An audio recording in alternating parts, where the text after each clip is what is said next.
하나님 말씀 보겠습니다. 하나님 말씀은 신약성경 갈라디아서 3장입니다. 갈라디아서 3장 15절에서 18절까지만 보겠습니다.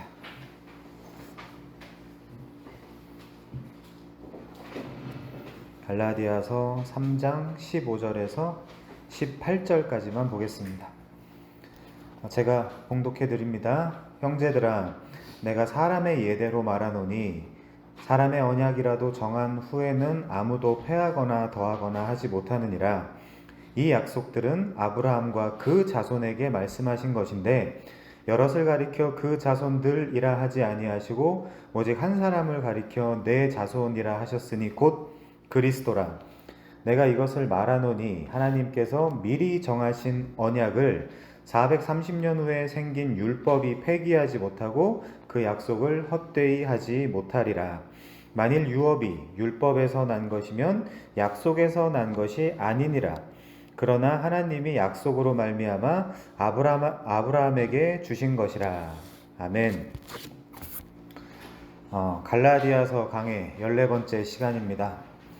바울은 본 서신의 3장, 즉 앞부분에서 계속해서 갈라디아 사람들이 하나님의 백성, 즉 아브라함의 가족이 되기 위해서는 할례를 받을 필요가 없고 율법을 지킬 필요가 없음을 논증해 왔습니다.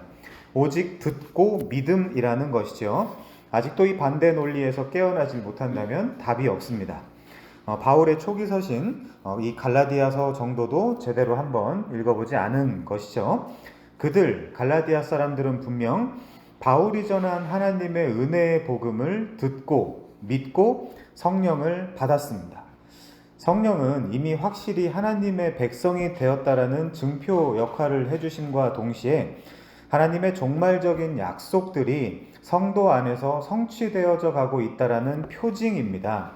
이분이 우리를 하나님의 뜻대로 인도해 주시거든요. 주도적으로. 증거로 우리 3절을 보면 바울이 갈라디아 사람들에게 너희에게 성령을 주시고, 중요하죠? 너희 가운데서 능력을 행하시는 이의 일이 율법의 행위에서냐 혹은 듣고 믿음에서냐 라고 질문한 것을 보면 하나님은 갈라디아 사람들에게 듣고 믿음이라는 구조를 통해 성령을 주셨고, 우리 입장에선 성령이 내 안에서 하나님의 일을 해 나간다는 것을 알 수 있습니다. 그렇죠? 너희 가운데서 능력을 행하시는 이의 일이라고 하잖아요. 이것은 일종의 종말을 살아가는 우리에게 하나님이 주시는 약속의 성취에 대한 과정을 묘사하는 언어들입니다. 교회에 출석하는 것이 신앙생활의 전부가 아니에요. 내가 교회가 되는 것이고 하나님이 내 안에서 하나님이 행하시고 싶은 일을 행하시는 것을 내가 보고 경험하며 느끼는 것이 신앙생활인 것입니다. 이것이 더 중요하죠. 그래서 교회는 출석, 나가는 것이 아니라 되는 것이다 라고 말하는 것입니다. 성령이 내주하시는 곳, 그곳이 바로 교회입니다. 성령이 건물에 내주하실까요? 그렇지 않죠. 그러니 성령이 내 안에 내주하시고 나면 내 안에서 싸움이 일어나는 것입니다. 나의 싸움과 하나님의 싸움이 그것이에요. 둘은 원하는 것이 서로 다르거든요. 말하자면 이런 것입니다. 살전 5장 23절에 보면 평강의 하나님이 친히 너희를 온전히 거룩하게 하시고 친히 온전히 또 너희의 영과 혼과 몸이 우리 주 예수 그리스도께서 강림하실 때에 흠없게 보존되기를 원하노라.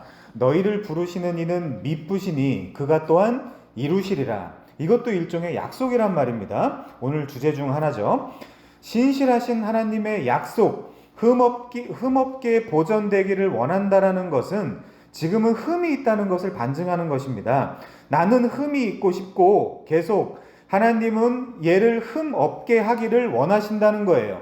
자, 그런데 이 피스토스, 즉 미쁘신, 믿음직한, 믿을만한, 신실한 하나님이 우리를 부르고 또한 우리를 거룩하게 하고 영과 몸이 우리 주의 재림의 날 때까지 흠없게 보존해 주신다라는 겁니다. 내가 하는 것이 아니죠. 이것을 실제 믿음으로 하나하나 목도해가는 과정을 신앙생활이라고 하는 것입니다. 그래서 하나님의 능력을 점차 깨닫게 되는 것이죠. 아, 내 안에 성령이 내주해 계시는구나. 성령이 내주하시면서 하나님의 뜻을 이루어 가시는구나 라는 것을 깨닫게 되는 것입니다. 이 종말론적인 약속의 복들을 성령 하나님을 통해 하나님이 내 안에서 하나하나 이루어 가시는구나를 조금 더 명징하게 깨달아가는 것입니다. 그런데 우리는 같은 장 불과 7절 위에 있는 성구인 항상 기뻐해라, 쉬지 말고 기도해라, 범사에 감사해라, 이런 것만 우리 눈에 보인단 말이에요. 이런 성구는 잘 보이는데 너희를 부르시는 이는 미쁘시니 그가 또한 이루시리라, 이런 것은 같은 살전 5장 문맥에 있어도 불과 7절 밑에 있어도 죽을 때까지 안 보이는 사람들을 뭐라고 할까요? 종교인이라고 하는 겁니다. 희한하죠? 자신들이 못하는 것들을 자기가 해보겠다고 팔 걷어 붙이며 외우기까지 하고 하나님이 손수 다 해주시겠다라는 것은 죽었다 깨어나도 심지어 성경을 백독을 해도 못 보더란 말입니다. 히브리서 10장 23절도 약속하신 이는 미쁘시니 우리가 믿는 도리의 소망을 움직이지 말며 굳게 잡고 라고 말합니다. 그분의 미쁘신 속성과 성품을 한 걸음씩 더 신뢰해 나가는 것이 신앙생활인데 성경을 거의 맹공자 읽는 수준으로 읽더란 말입니다. 너더러 하라는 것은 보이고 내가 할 것이다 라는 것은 안 보이는 사람들을 성경에서 소경이라고 한단 말이에요. 지난 몇 주간 계속해서 저는 하나님이 내가 할 것이다 라고 말씀해 주시는 부분들을 지금 살펴보고 있습니다. 그러나 종교에 찌들은 사람들은 이 하나님을 오해하고 있어요. 다른 데 가서 종교생활 열심히 하고 있으면서 속으로는 이 하나님을 오해하고 심지어 혐오하고 있단 말이에요. 재밌죠? 항상 기뻐해 본 적도, 쉬지 않고 기도해 본 적도, 범사에 감사해 본 적도 없는 인간들 모두가 다 이 성구는 알고 있고 외우고 있더란 말입니다. 그러면서 심리적으로 자신도 모르게 그렇게 왜곡된 방향으로 젖어가면서 타인에게도 명분과 당위적인 신앙생활을 강요하고 있어요. 흥미롭습니다. 자신도 못하는 것을 남에게 강요하는 것, 종교 권력이죠. 그러나 그래서 종교는 답이 없어요. 아편이란 말이에요.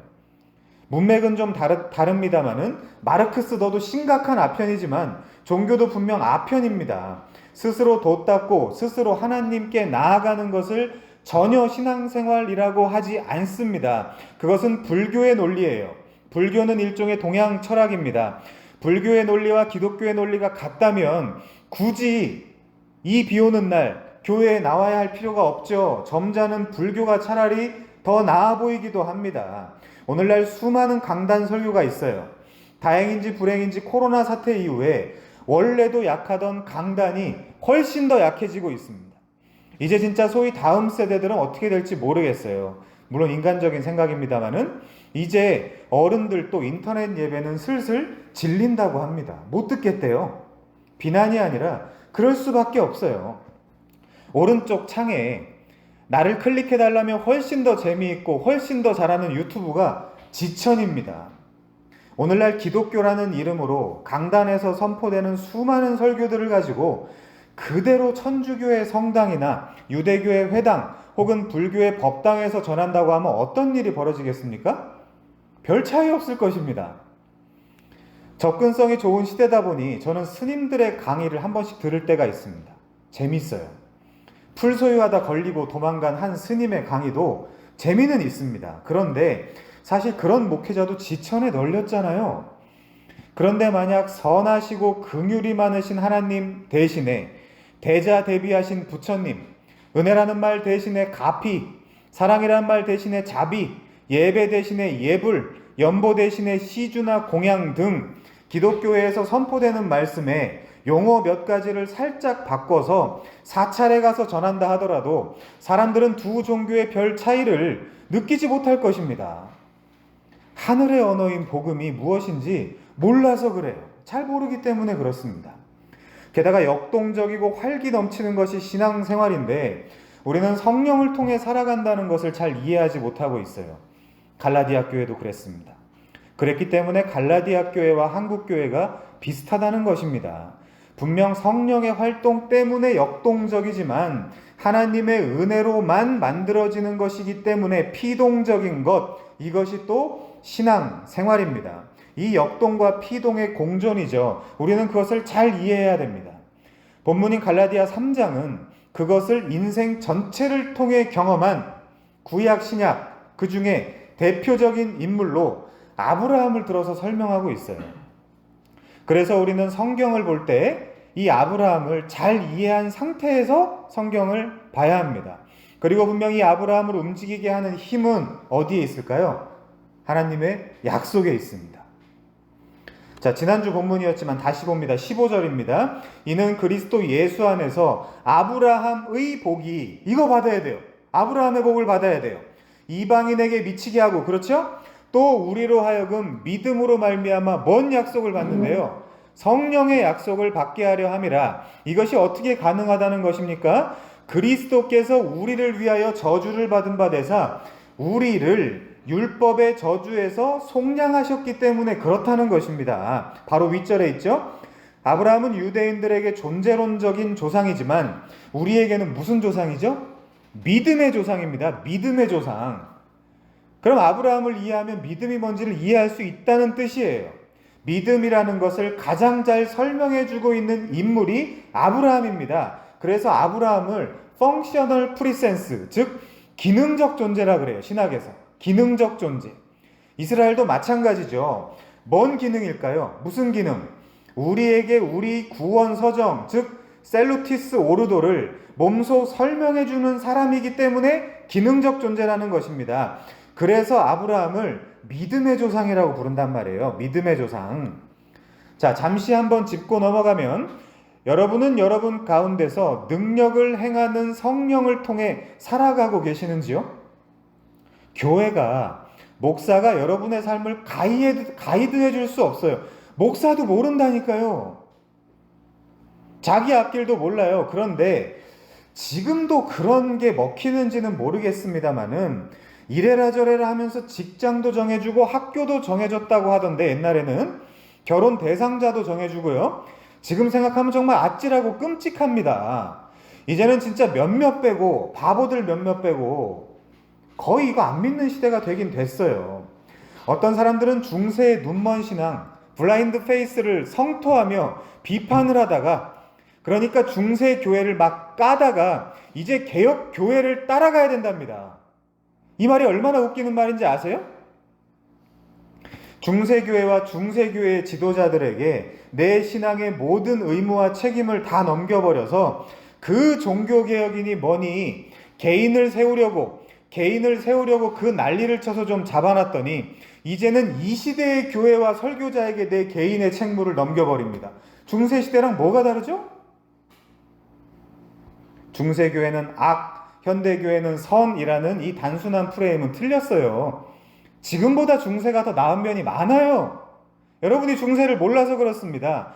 개안하신 분들은 이 논리 정말 끔찍하죠. 교회를 따를 것이 아니라 하나님을 따라야 합니다. 성경을 따라야 하고 성령을 따라야 합니다. 표대를 교회 방향으로 세우지 마십시오. 이 지상교회는 전혀 완전하지 않습니다. 그곳에서 섬기는 사람들도 잘 모른단 말이에요. 우리도 하나님을 따라야 하는 현실은 교역자들도 마찬가지란 말이에요. 그 현실 감면해 주시지 않아요, 교역자라고. 우리의 표대는 늘 하나님에게 맞춰져야 합니다. 그래야 바울이 갈라디아서에서 말하는 자유를 누릴 수 있어요. 그래야, 거기까지 가야. 안 그러면 또 교회 성도들이 망가졌다는 소식을 듣고 누굴 찾겠어요? 바울이요, 다시 와주십시오, 이럴 거 아닙니까? 언제까지 사람을 의지하겠습니까? 아닙니다. 성도는 약속의 성령을 의지해야 돼요. 약속의 성령. 그것은 제가 하는 말이 아니고 우리 이방인의 사도인 바울이 하는 말입니다. 성경은 끊임없이 인간의 행위와 하나님의 행위를 구분해서 소개를 해요. 갈라디아서도 마찬가지입니다. 이것은 우리의 인생을 걸어야 할 정도로 심각한 문제란 말이에요. 물론 인간의 행위로 살고 인간의 행위로 살아야 한다라는 자들과 성령의 인도로 살고 성령의 인도로 살아야 한다라고 말하는 자들의 삶은 이 세상에서 인간적인 육신의 눈으로는 구별하기 쉽지 않을 수 있습니다. 우린 재판관이 아니니까요. 우리 직분이 재판관이 아니에요. 세상 모든 인간은 아담 안에서 타락했고 부패했기 때문에 누군가를 그의 말과 행동으로 공정하게 바라보고 판단할 수 있다는 것은 일종의 오만입니다. 그래서 야고보는 입법자나 재판자 흉내내지 말고 오직 믿음으로 성령의 인도하심에 순종하는 생활을 하라고 가르쳐요. 남 신경 쓰지 말고 너 잘하라고 가르칩니다.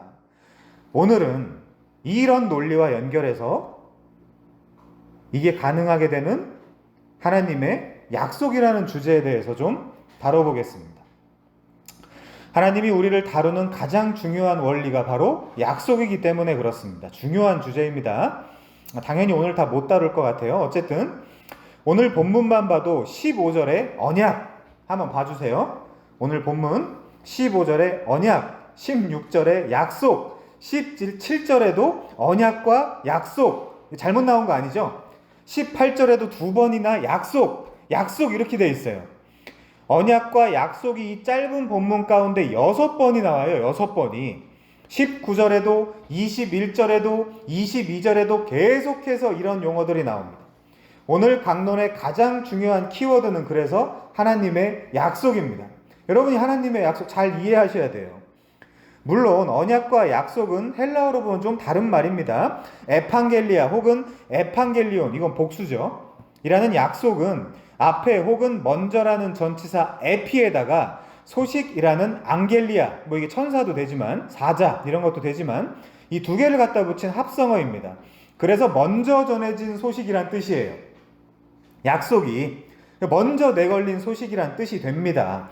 사실상 우리가 원하지도 바라지도 않았지만 아브라함을 떠올려 보세요. 아브라함이 처음 하나님 만났을 때 우리에게 먼저 전해진 에판겔리아, 약속이 있습니다. 하나님이 종일토록 자기 손을 벌려 전해진 약속, 그 하나님의 열심으로 전해진 그 소식.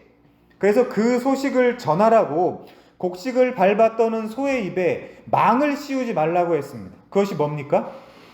에판겔리아, 에판겔리온. 그것이 뭐죠? 그 약속이 유앙겔리온입니다. 유앙겔리온, 즉 복음이란 말이에요. 유앙겔리온은 복된, 좋은이라는 유와 소식이라는 앙겔로스의 합성어예요. 이렇게 약속과 복음은 언어적으로나 내용적으로나 연관성이 있어요. 되게 깊이. 말하자면 에판겔리아가 유앙겔리온이고요. 유앙겔리온이 에판겔리아가 됩니다. 약속이 복음이고 복음의 내용이 약속의 내용이랑 같은 거죠.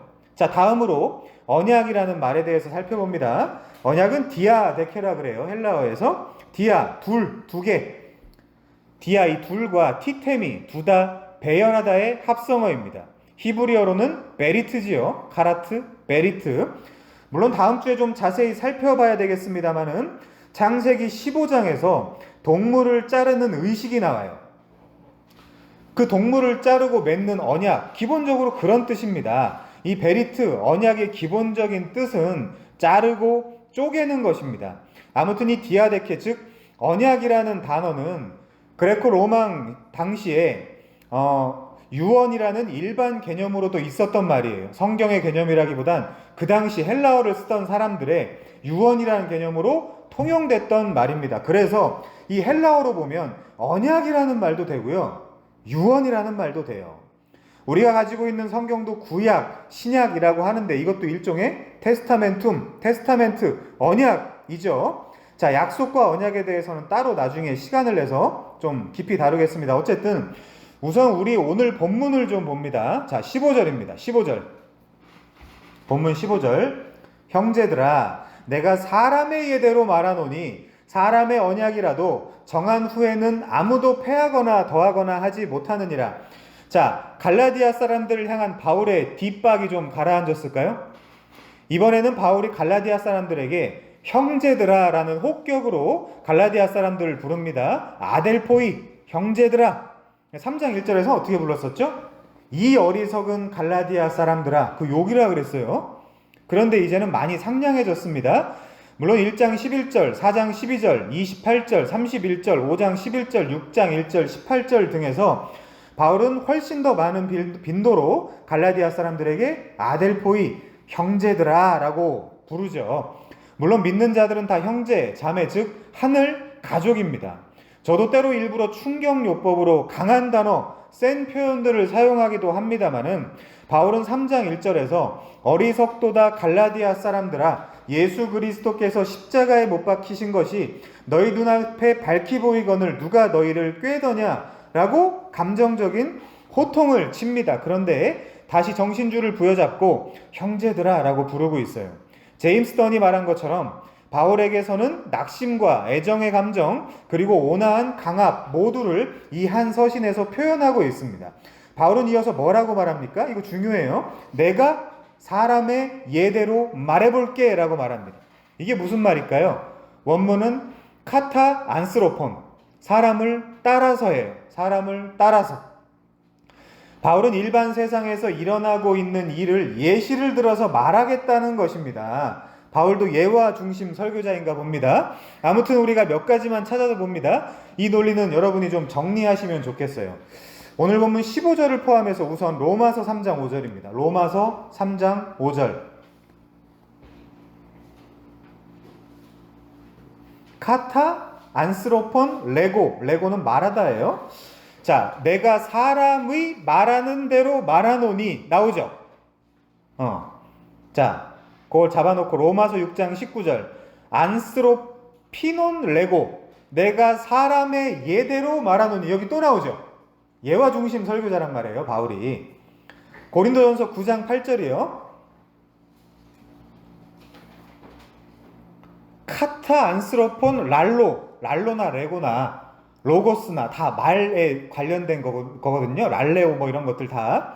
자, 여기서도 카타 안스로폰 랄로, 즉 내가 사람의 예대로 이것을 말하느냐.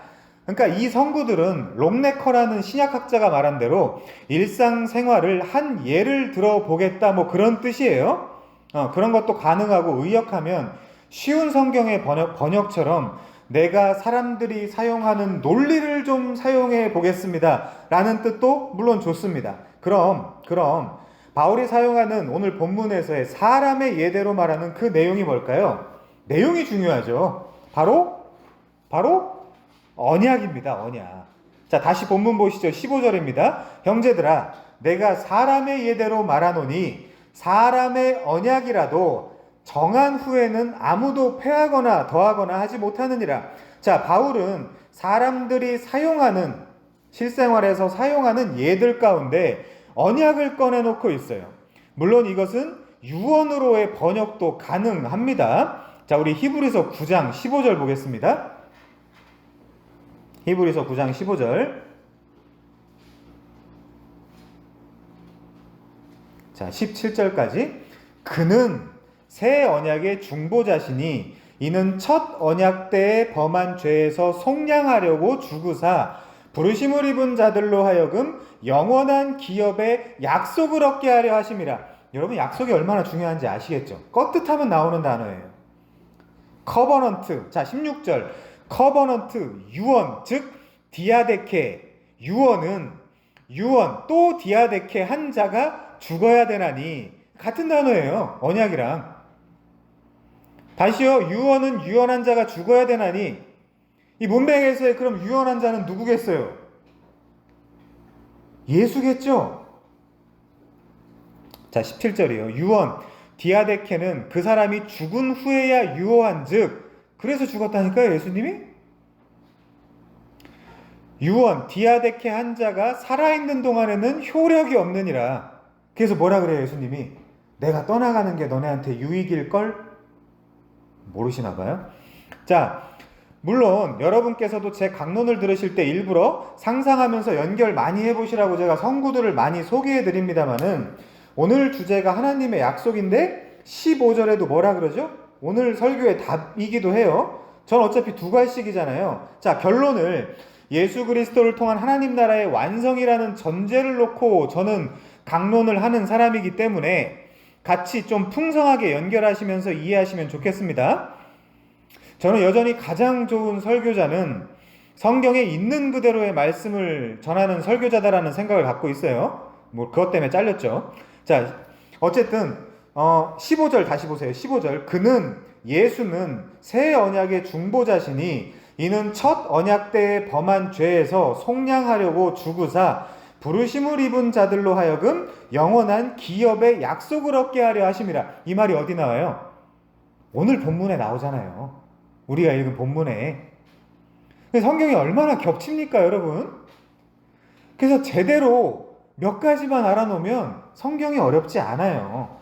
아무튼 언약도 유언도 둘 다 디아 데케입니다. 번역하는 분들이 번역만 달리했을 뿐이에요. 자, 성경은 문맥을 따라 봐야 합니다.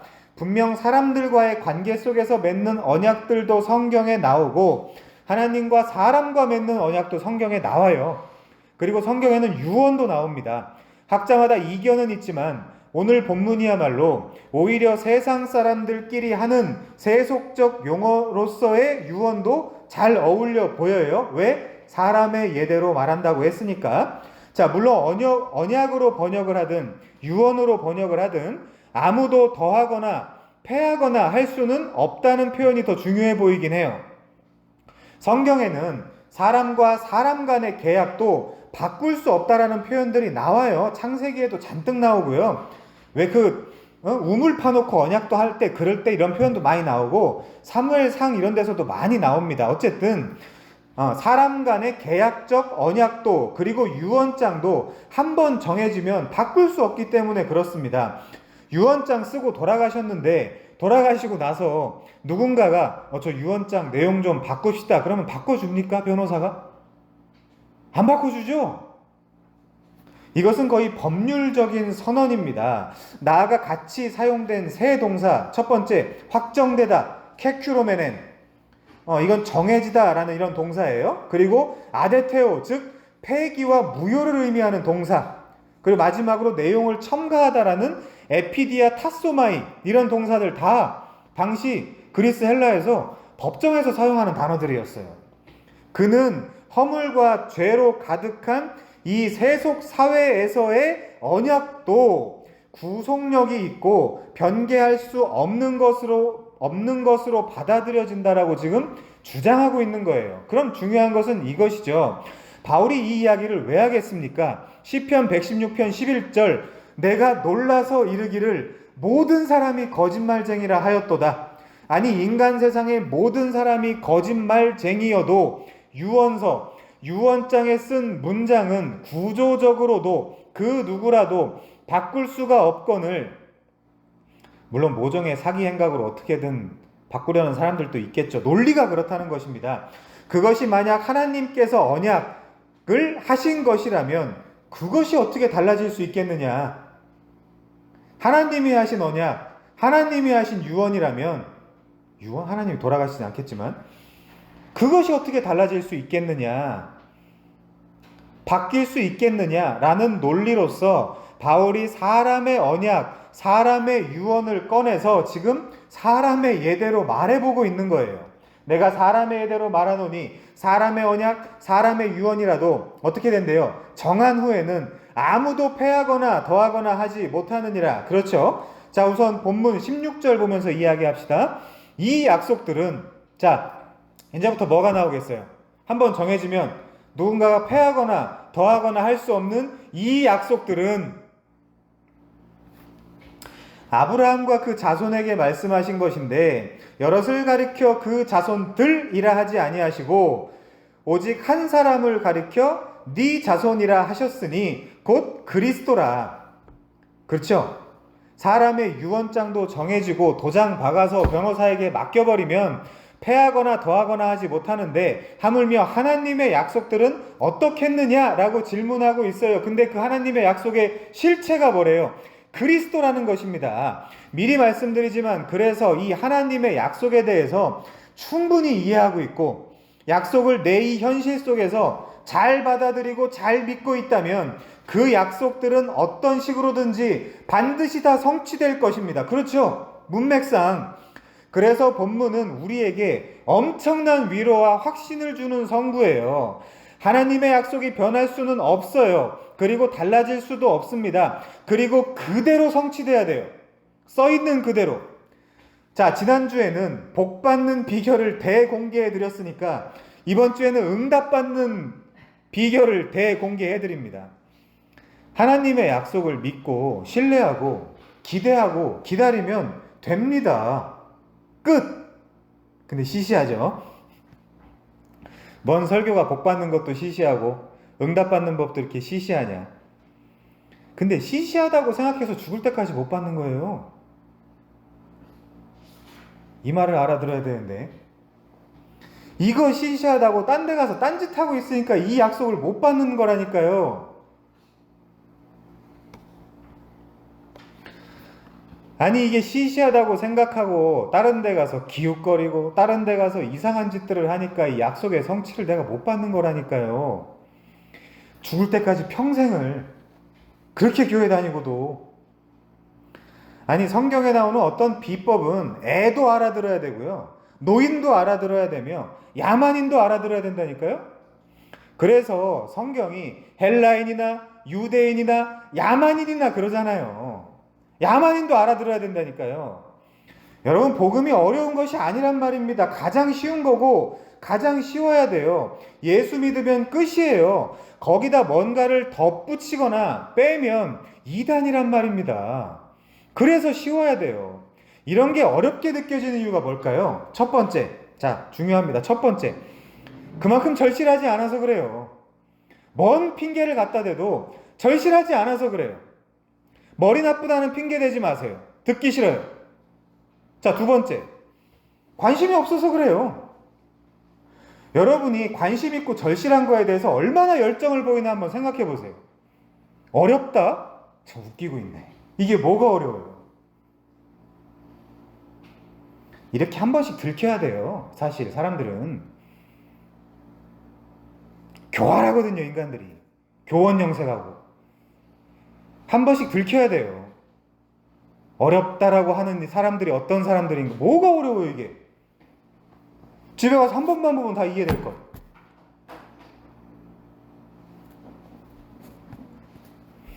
제가 작년에 포켓몬스터, 몬스터 도감 그 달달 외우는 유딩 유치원생 보고 진짜 기겁을 했거든요.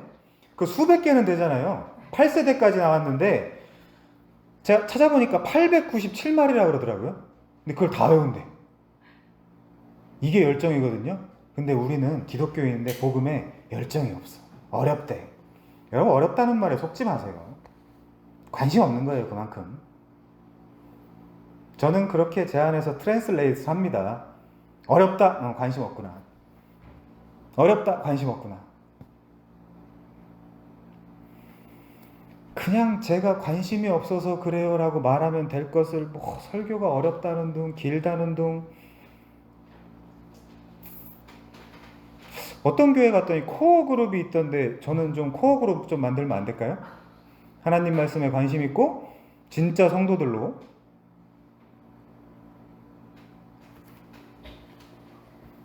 신자 흉내내는 불신자들에게 시간 쓰고 싶지 않단 말입니다. 저도. 자, 아무튼 다시 객관적인 복음의 내용들을 점검합니다. 자, 주관적으로 믿든 안 믿든 하나님을 알아가든 안 알아가든 여러분이 알아서 하시는 거예요. 심판대 앞에 가서 목사 잘못 만나서 그렇습니다라고 얘기하실 거예요?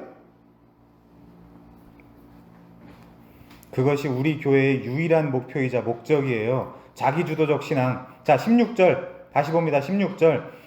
이 약속들은 아브라함과 그 자손에게 말씀하신 것인데 여럿을 가리켜 그 자손들이라 하지 아니하시고 오직 한 사람을 가리켜 네 자손이라 하셨으니 곧 그리스도라.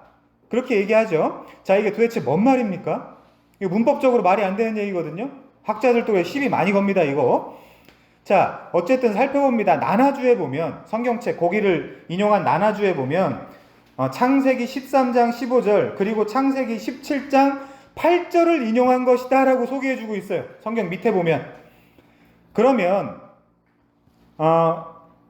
이렇게 가이드를 해줬는데 이런 것은 여러분이 참고만 하시고, 어쨌든 우리가 어떤 결론을 내릴 수 있냐면 오늘 또 특별히 아브라함 본문으로 가서 그럼 이 하나님이 하신 약속들이 무엇인지 몇 가지 여러분들이 확인해 보시면 돼요. 구약 얘기하면 구약 가서 확인해 보시면 돼요. 어려워요? 아무 말이 없다니까요. 어렵다고 얘기하기만 해봐라 아주.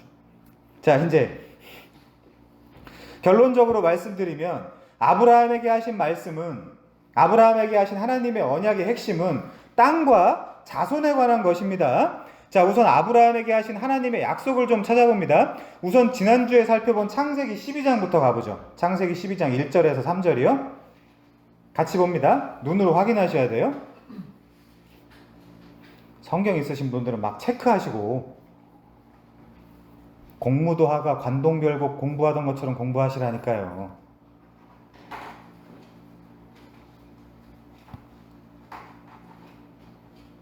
1절 여호와께서 아브라함에게 이르시되, 이땐 아브람입니다. 너는 너의 고향과 친척과 아버지의 집을 떠나 내가 내게 보여줄 땅으로 가라. 내가 너로 큰 민족을 이루고 내게 복을 주어 내 이름을 창대하게 하리니 너는 복이 될지라. 너를 축복하는 자에게 내가 복을 내리고 너를 저주하는 자에게는 내가 저주하리니 땅의 모든 족속이 너로 말미암아 복을 얻을 것이라 하신지라. 자, 물론 여기에는 땅도 자손에 대한 언약의 내용도 분명하게 나타나 있진 않아요. 그쵸? 처음에 주신 약속이기 때문에 그래요. 자, 근데 훗날 베드로가 솔로몬 행각에서 설교할 때 사도행전 3장 들어보세요. 아브라함과 이삭과 야곱의 하나님, 곧 우리 조상의 하나님이 그의 종 예수를 영화롭게 하셨다라고 말하죠. 사도행전 3장 13절에서. 그리고 25절에서도 너희는 선지자들의 자손이요 또 하나님이 세우신 언약의 자손이라. 아브라함에게 이르시기를 땅 위의 모든 족속이 너의 씨로 말미암아 복을 받으리라 하셨으니.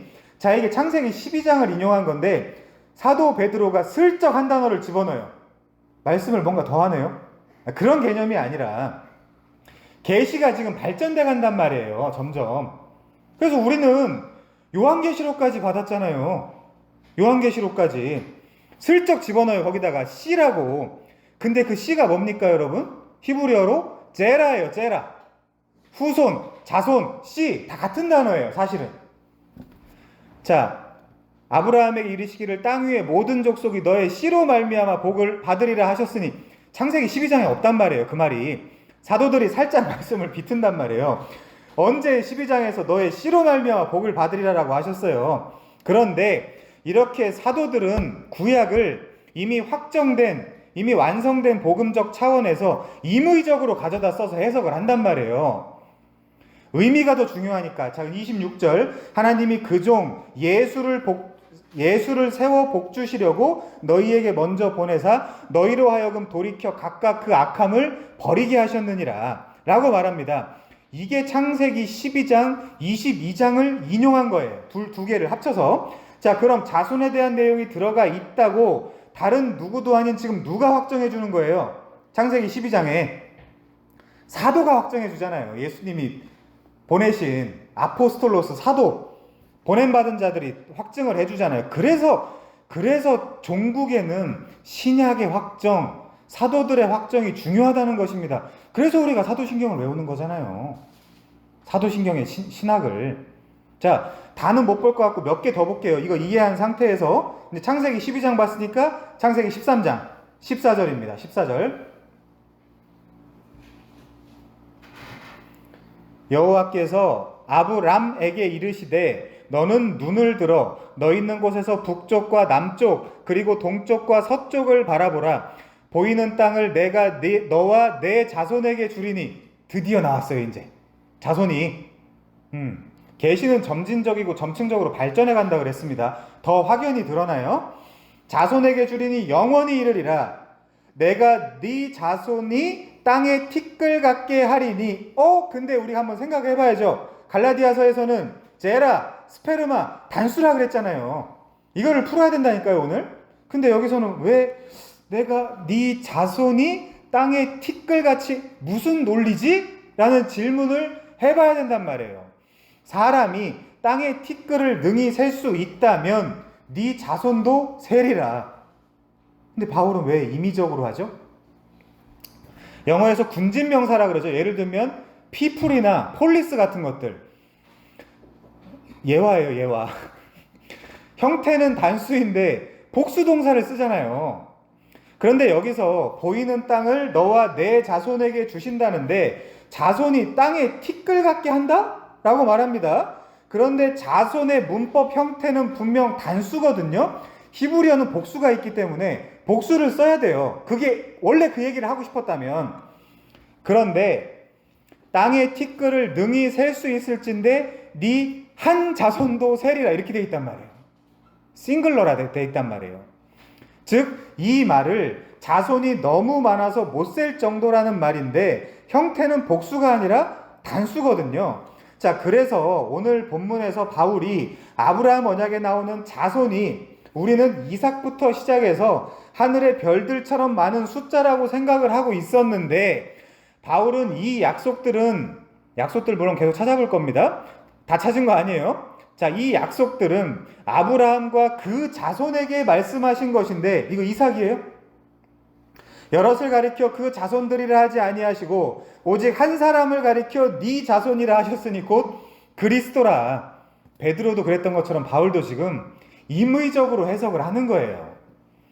더 봅시다. 자, 그래서 이상하고도 여백이 있는 것처럼 느껴지기도 하게 신약에서 바울이 구약을 해석하고 있더란 말입니다. 이해하셨어요?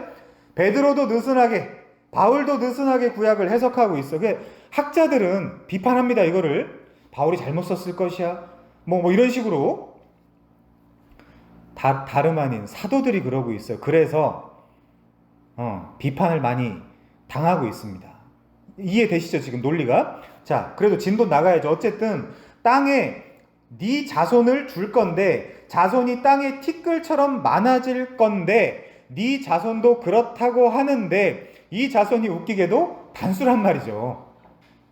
원어적, 그러니까 문법상 틀렸다는 말입니다. 그런데 신약에서는 우리 전에 내포적 대신이라는 개념도 배웠지만 인클루시브 레프레제너티브, 자기 안에, 그러니까 예수 안에 내포하듯 예수님이 대표한 것, 그런 개념도 배웠지만 갈라디아서 3장 16절은 예수께서 아브라함의 자손들을 내포하고 대표하고 있다라는 뜻이 되는 겁니다.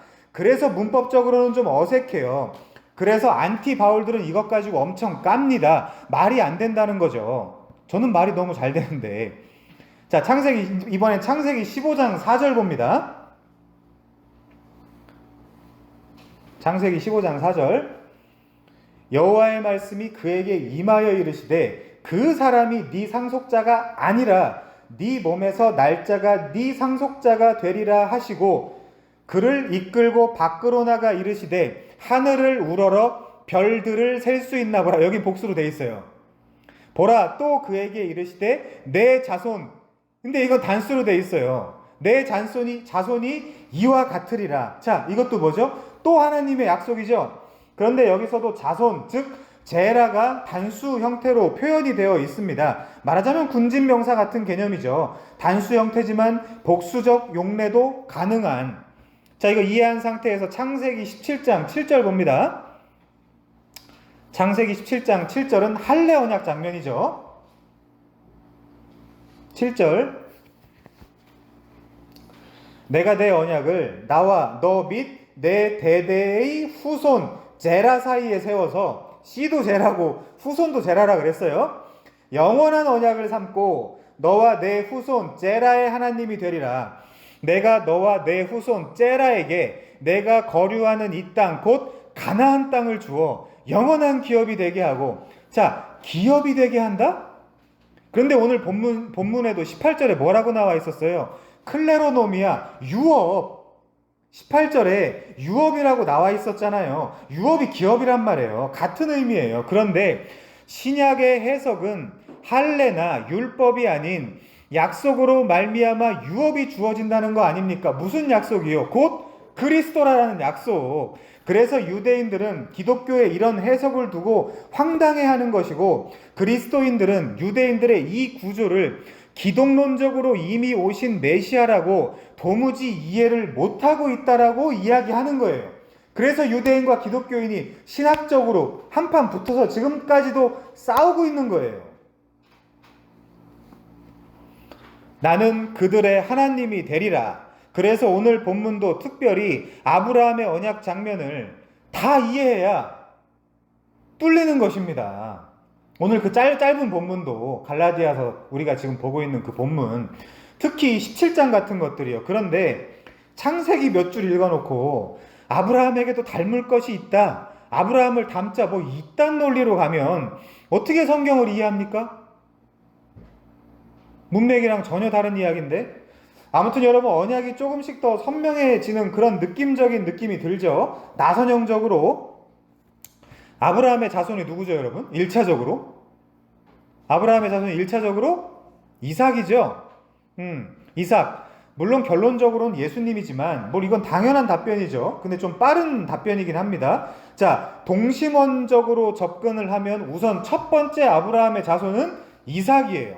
그런데 그게 말이 안 되는 게, 이삭이 이 대상이 아닌 게, 자, 창세기 17장 7절은 마치 아브라함하고만 하실 것 같았던 언약이, 우리는 많이 들어봤으니까 아브라함 언약만 알잖아요. 근데 이삭 언약도 있단 말이에요. 자, 보세요. 이제 창세기 17장 7절, 네 후손 제라와도 영원한 언약을 삼고 내 후손의 하나님이 되시겠다라고 말하고 있어요. 그쵸? 나는 너희의 하나님이 되고 너희는 내 백성이 될 것이다.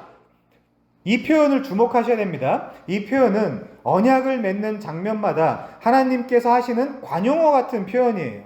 언약의 목적과 목표라는 뜻이에요. 여러분이 성경을 읽다가 이 표현이 나오면 즉시 앞뒤 문맥이, 하나님이 사람과 언약을 맺는 장면이로구나 라고 생각하면 틀리지 않아요. 이 표현이 나오면. 자, 근데 연결해서 19절도 봅니다. 하나님이 이르시되, 재밌는 성경이에요. 아니라 내 아내 사라가 내게 아들을 낳으리니 너는 그 이름을 이삭이라 하라. 내가 그와 내 언약 베리트를 세우리니 그의 후손 제라에게 영원한 언약이 되리라. 그러니까 이삭이 이 언약의 성취자가 아니죠. 지금 이삭을 이야기하면서 그의 후손에게 영원한 언약, 리브리트 올람 베리트, 영원한 언약을 세우겠다라고 하면 이삭이 당사자가 아니지 않습니까? 자, 이제 드디어 이삭이 등장했습니다. 그런데 놀랍게도 이삭이 끝이 아니라는 게 느껴지시죠? 내 아내 사라가 내게 아들을 낳으리니 너는 그 이름을 이삭이라고 할진대 내가 그와 내 언약을 괄호 열고 괄호 닫고 또 세우리니 그의 후손에게 영원한 언약이 되리라. 이게 누구겠냔 말이에요. 그러니까 바울이 해석한 게 정당하죠? 그러면 이삭이 받은 그 언약도 동심원적으로는 이삭에게 언약을 주셨으면 그 후손이 누구겠어요? 이삭에게 네 후손이라고 말씀을 하셨으면 하나님이, 그럼 이삭의 후손은 누구겠어요? 동심원적으로 야곱이겠죠. 근데 이제 속지 않죠. 이제 또 다른 얘기 하겠구나. 야곱한테 언약을 주실 때는. 자, 그럼 우리가 추측할 수 있겠죠. 이게 개연성이란 말입니다. 그래서 이 야곱하고 맺으시는 언약도 조부 아브라함과 부 이삭과 맺은 언약과 똑같겠구나라고 우리가 추측을 할 수 있겠죠. 이 아브라함의 언약이 지금 족장들에게로 계속 반복되잖아요. 두 가지가 뭐예요? 씨와 땅. 그래서 아브라함, 이삭, 야곱 이런 식으로 말해요. 자, 이제 창세기 22장 17절 봅니다. 창세기 22장은 대망의 모리아산에서 이삭을 바치는 사건이죠. 믿음의 무대 세트입니다. 여러분도 여러분 개인의 이삭을, 그게 모리아산이든 수락산이든 믿음으로 바치게 되는 사건이 옵니다. 아브라함은 기능적 존재라 그랬어요. 여러분이 가야 할 길을 미리 퓨리브해주는. 자, 오늘은 그 문맥은 아니니까 일단 17절 봅니다. 내가 내게 큰 복을 주고 내 씨, 여긴 또 씨라고 번역해놓고 어딘 후손이라고 해놓고 어딘 자손이라고 해놓고 다 제라예요. 내 씨가 제라가 크게 번성하여 하늘의 별과 같고 바닷가의 모래와 같게 하리니 내 씨 제라가 내 대적의 성문을 차지하리라. 자, 이제 섣불리 아브라함의 언약이 몇몇 유대인들이 생각하듯 이삭에게서 성취되겠구나 라고 섣불리 생각하지 못하겠죠. 18절도 봅니다. 또 내 씨 제라로 말미암아 천하 만민이 복을 받으리니 이는 내가 나의 말을 준행하였음이니라 하셨다 하니라. 자, 이 준행에 대해서 나중에 찾아보고요. 생각하면서 좀 더 봅니다. 이거 기억하시면서 창세기 24장이에요. 창세기 24장 7절. 하늘의 하나님 여호와께서 나를 내 아버지의 집과 내 고향 땅에서 떠나게 하시고 내게 말씀하시며 내게 맹세하여 이르시기를 이 땅을 내 씨 제라에게 주리라 하셨으니 그가 그 사자를 너보다 앞서 보낼지라. 회상하는 장면입니다. 그런데 여기서 또 제라, 즉 후손, 자손이 나와요. 또 생각하면서 이제 리브가에게 하시는 언약을 봅시다. 창세기 별거 아니에요. 이것만 이해하면. 이거 이야기하려고 이 족장들의 역사를 써놨단 말이에요. 자, 리브가는 이삭과 혼인관계이므로 리브가, 이삭 한 세트예요. 한 세트. 창세기 24장 60절이에요. 리브가에게 축복하여 이르되 우리 누이여 너는 천만인의 어머니가 될지어다. 내 씨 제라로 그 원수의 성문을 얻게 할지어다. 자, 리브가는 이삭과 한 세트인데 부부니까, 부부는 성경에서 하나잖아요. 에하드. 그럼 이삭이 언약의 종결이 아니잖아요. 아니, 그러면 에서나 야곱이어야 될 거 아닙니까? 그런데 장자권이 누구에게로 넘어가요? 야곱에게로 넘어가죠. 에서는 장자권을 경홀히 여겼다 그러잖아요. 그래서 팥죽 사건도 나오고 무슨 염소 별미 사건도 나오잖아요. 세상의 힘을 상징하는 장자는 폐기되고 믿음의 차자가 세워지는. 그래서 어쨌든 중요한 것은 이 아브라함에게 찾아오신 하나님이 자식, 자손, 후손, 제라를 주시겠다고 했지만 분명한 것은 지금까지 읽었으면 애가 없어서 힘들어하고 있는 아브라함에게 이삭을 준 게 아니란 말이에요. 이해하셨어요? 리브가가 이삭을 납니까? 리브가한테도 똑같은 언약을 하는데 리브가가 이삭을 낳아요? 이삭이 남편인데? 아니죠? 그런데 아직도 이런 본문, 또 무슨 한나 본문 가지고 무슨 자식을 낳게 해달라는 둥, 그러면서 성경을 가지고 기도한다는 둥, 그런 식으로 아직도 그런 식으로 성경 가지고 써먹고 있으면 어떡하냔 말이에요. 진짜 자기 마음대로 성경을 읽는 거잖아요. 아브라함이 거부였고 부족한 것이 없었지만 딱 하나 부족한 것이 있었는데 그것이 자손이었다. 그러므로 우리가 아브라함을 닮아서 이 자손을 하나님께 타내자.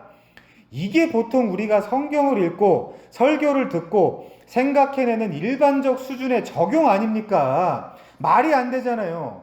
이런 적용을 해야 되겠어요? 하지 말아야 되겠어요? 당연히 하지 말아야죠. 무식한 건 둘째치고 하나님 가지고 노는 거 아닙니까? 이런 적용을 하는 거는. 이삭이 언약의 종결이 아니라니까요. 자, 리브가더러 자손을 주고 그 자손이 대적의 성문을 차지하겠다라고 그러는데 리브가의 자손이 이삭이라는 건 말이 안 되잖아요. 저 더 말이 안 되는 거 봅시다. 더 말이 안 되는 거. 창세기 26장 2절부터 5절까지. 여호와께서 이삭에게 나타나 이르시되 애굽으로 내려가지 말고 내가 내게 지시하는 땅에 거주하라. 거기가 어딘데요? 역사적으로 가나안 땅이에요. 가나안 땅. 이 땅에 거류하면, 중요하죠. 면 동그라미. 이 땅에 거류하면 내가 너와 함께 있어. 이 땅이 뭔데요? 약속의 땅. 내게 복을 주고 내가 이 모든 땅을 너와 내 자손 제라에게 주리라. 내가 내 아버지 아브라함에게 맹세한 것을 이루어 내 자손 제라를 하늘의 별과 같이 번성하게 하며 이 모든 땅을 내 자손 제라에게 주리니 내 자손으로 말미암아 천하 만민이 복을 받으리라. 이는 아브라함이 내 말을 순종하고, 순종 안 했어요. 내 명령과 계명과 율례와 법도 안 지켰어요. 근데 지켰다 그래주죠. 하나도 안 지켰는데 또 지켰다고 합니다. 이걸 뭐라 그래요? 칭의라 그런다니까요. 여러분은, 저와 여러분은 이 칭이 아니고는 천국에 못 가요. 아무도. 이걸 다른 말로 또 은혜라고 합니다. 은혜라고. 그렇죠? 아브라함, 이삭은 그냥 지나가는 거예요. 얘네들이 주인공이 아니에요.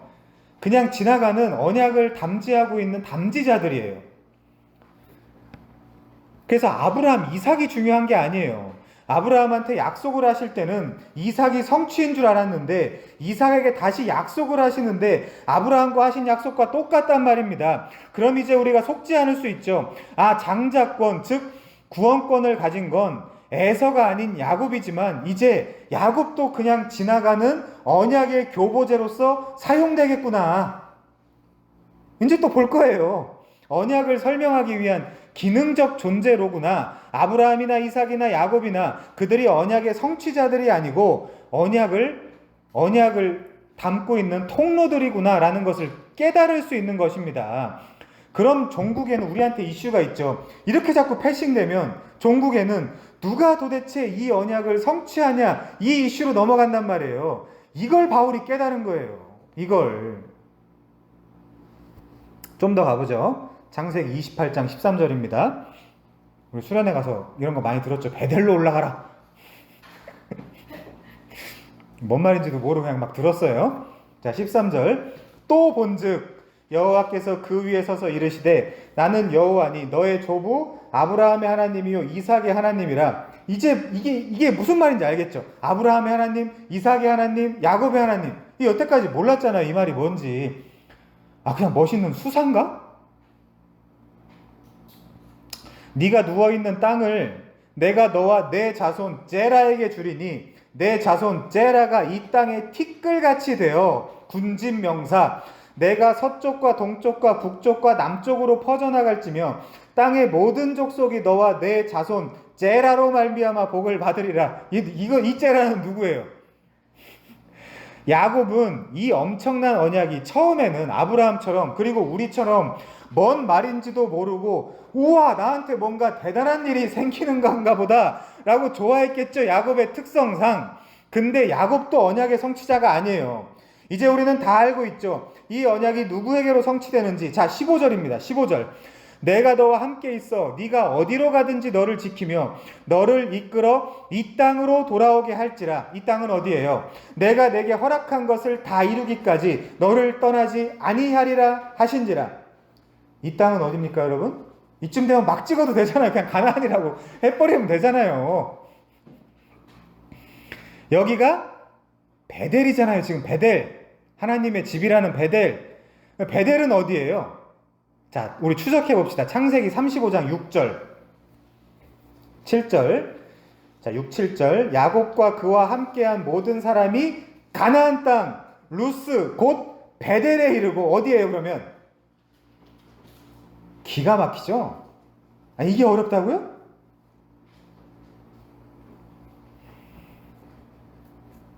(7절) 그가 거기서 제단을 쌓고 그곳을 엘베델이라 불렀으니 이는 그의 형의 낯을 피할 때에 에서의 낯을 피할 때에 고난 중에 하나님이 거기서 그에게 이 단어 중요해요. 나타나셨습니다. 제단을 쌓았더니 나타나셨습니다. 기억하세요? 자, 여기 가나안 땅입니다. 약속의 땅. 그러니까 자꾸 족장들이 여기서 미친 듯이 제단을 쌓아요. 족장들이 보면 꼭 거기서 찾아보면 꼭 거기서 뭐만 하면 가나안 땅에서 제단을 쌓잖아요. 여러분, 이것이 고난의 유익입니다. 비로소 여러분에게 생각이란 걸 하게 만들어요. 고난이 와야. 고난이 없으면 생각이 없고, 생각이 없으면 본질에 대한 고민이 없고, 본질에 대한 고민이 없으면 개돼지처럼 산단 말입니다. 고난이 없고 내 삶에 이해할 수 없는 일들이 일어나지 않는데 여러분이 하나님에 대해서 생각을 하겠어요? 안 한단 말이에요. 그래서 여러분의 인생 속에 그 개같은 일들이 일어났고 일어나는 중이며 앞으로도 일어날 거란 말이에요. 왜요? 베델로 올라가게, 약속의 가나안 땅으로 올라가게 만들려고 그것을 하나님의 인도하심이라고 하는 겁니다. 그래서 다윗이 고난이 즉 유익이다라고 이야기하는 거예요. 물론 당연히 싫죠. 자, 이제서 소개하려고 일부러 패싱한 창세기 12장 7절 봅니다.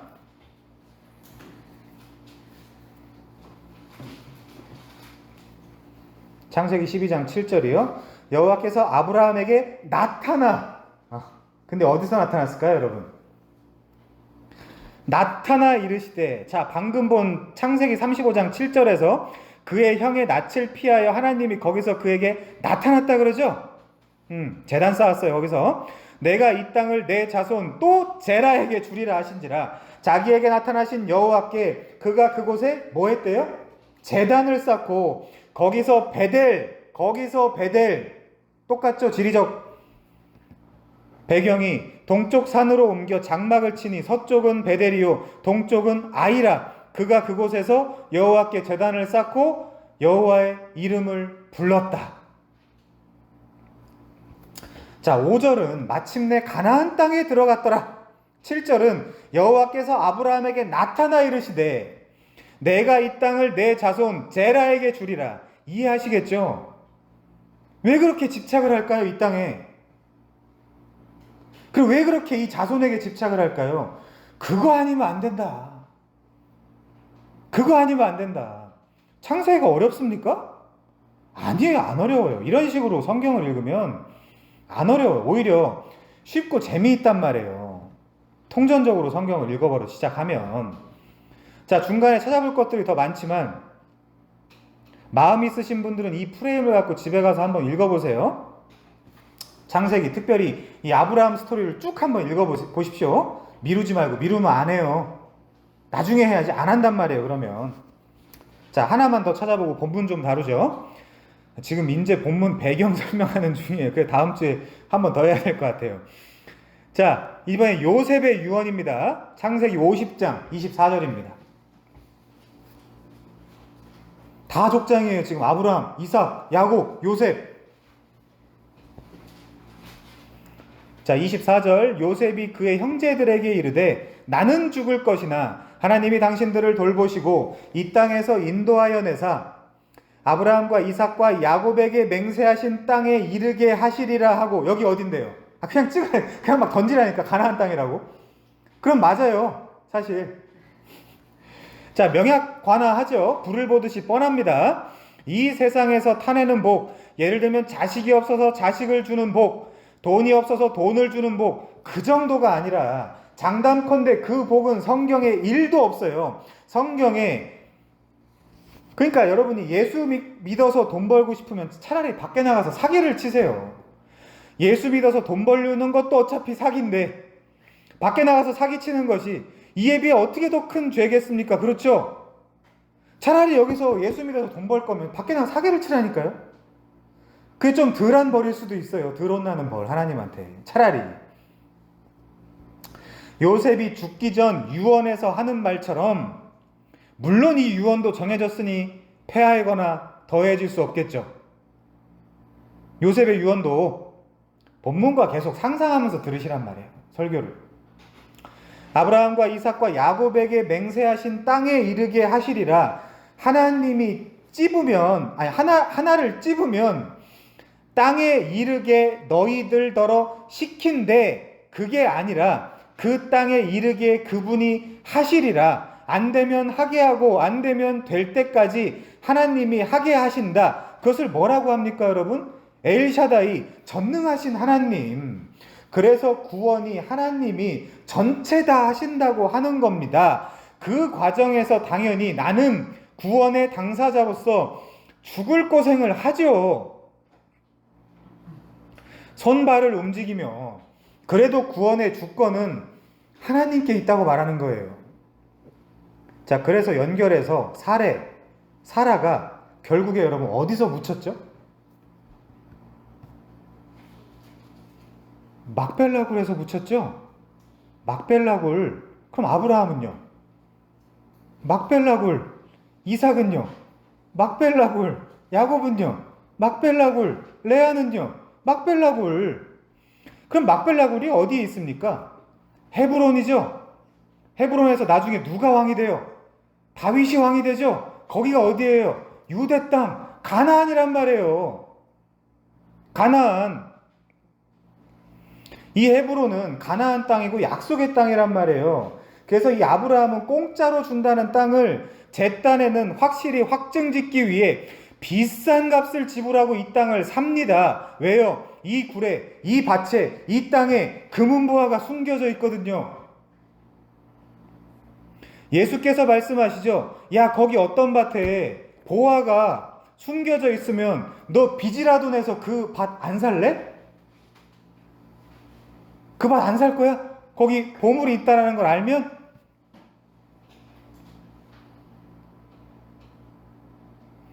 족장들은 죽으면 썩어질 몸 아무데나 묻어 이렇게 말하지 않았어요. 양지 바른 산소에다 묻어 그런 얘기 안 했어요. 족장들은 펑셔널 프리센스라 그랬잖아요. 기능적 존재. 이 사람들을 통해서 우리에게 하나님께서 꼭 하시고 싶은 말씀이 있단 말입니다. 그래서 그들은 나를 꼭 가나안 땅에다 묻어줘. 나를 꼭 가나안 땅에다 묻어줘라고 했습니다. 공통적으로요. 왜요? 그 땅에 뭐가 있는데요? 그 땅에 뭐가 있는데요? 하나님의 약속이 있잖아요. 그 땅을 너와 및 네 자손에게 주신다고 하잖아요. 말하자면 그 땅에서 내 신랑, 내 남편 예수와 함께 영원 무궁토록 살 수 있단 말입니다. 잘난 장자 에서는 에게 그게 뭐야? 나 그거 싫어 라고 했고, 못난 차자 야곱은 이거 아니면 안 돼. 이게 답이야. 내 비록 못나고 연약하고 가진 거 없지만 저거는 좀 가져야 되겠어. 그래서 장자권 타는 거 아닙니까? 여러분, 뭐가 올바른 신앙생활이겠어요? 그러면 에서처럼 멋있게? 남자답게? 쥐가 그런 말을 하거든요. 그런 거 아니란 말이에요. 신앙은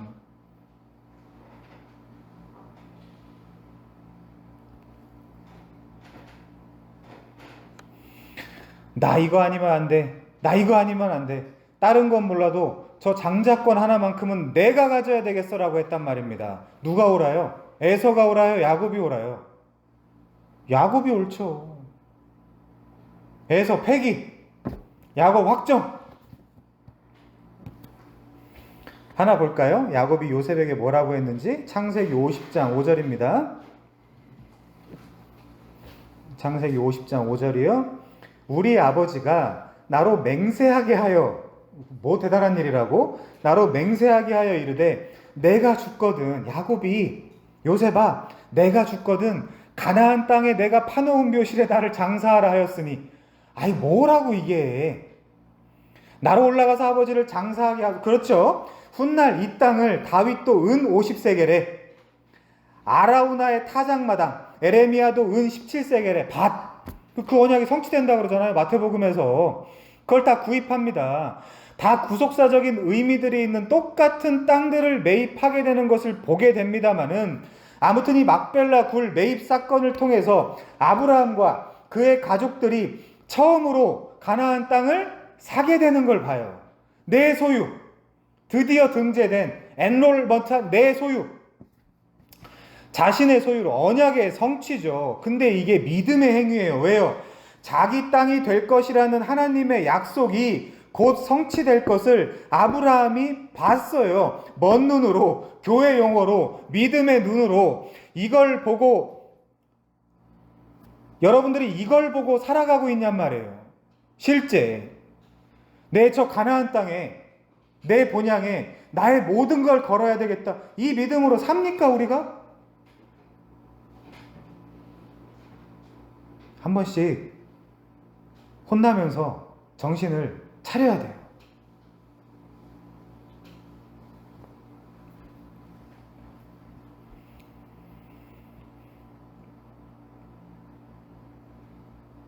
그러니까 성도라는데 희마리가 하나도 없이 말라비틀어진 장작처럼 무슨 좀비 강씨 걸어가듯이 일요일 아침 되면 교회 갔다 오고 나면 축 처져서, 이게 무슨 신앙생활이란 말입니다, 여러분.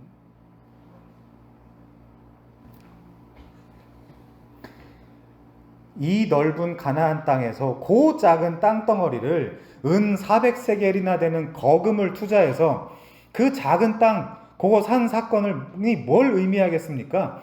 하나님으로부터 시작된 믿음이 드디어 아브라함에게도 생기기 시작했다는 것을 의미해요. 믿음에서 믿음으로.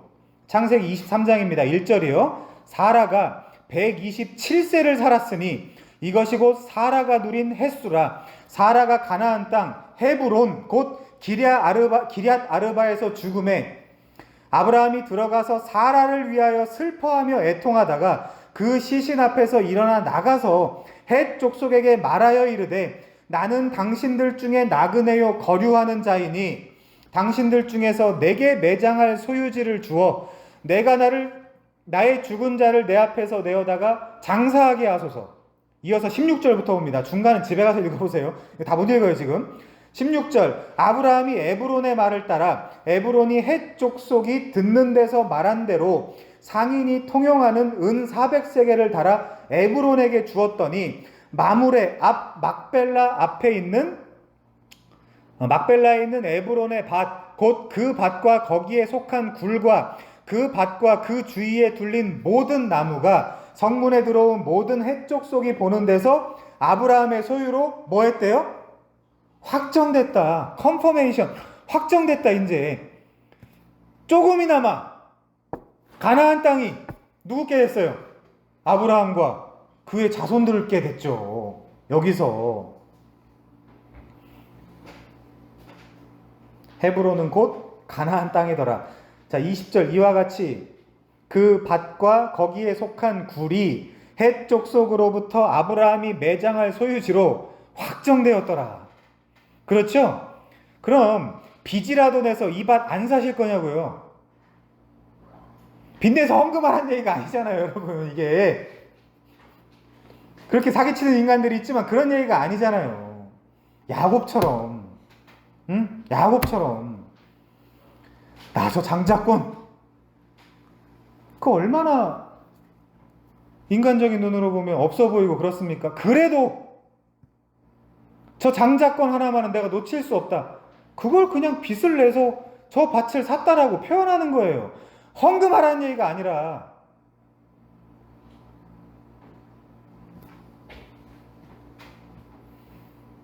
이 밭 사십시오, 성도면. 하나님으로부터 시작된 믿음이 점점 아브라함에게도 생기는 것을 보게 됩니다. 아무 생각 없던 아브라함을 불러다가 믿음의 조상을 시키는 것은 하나님이지 아브라함 본인이거나 아브라함 담당 목사가 아니란 말이에요. 사라는 어떻습니까? 아브라함도 사라도 불가능한 때에 경수가 끊어졌을 때에 하나님이 자손과 땅을 주겠다라는 언약에 비웃음으로 화답했던 사람이지만 신약의 평가는 완전히 달라져요. 우리에게는 신약의 평가가 중요하다 그랬죠. 자, 우리 같이 찾아봅니다. 히브리서 11장 11절이요.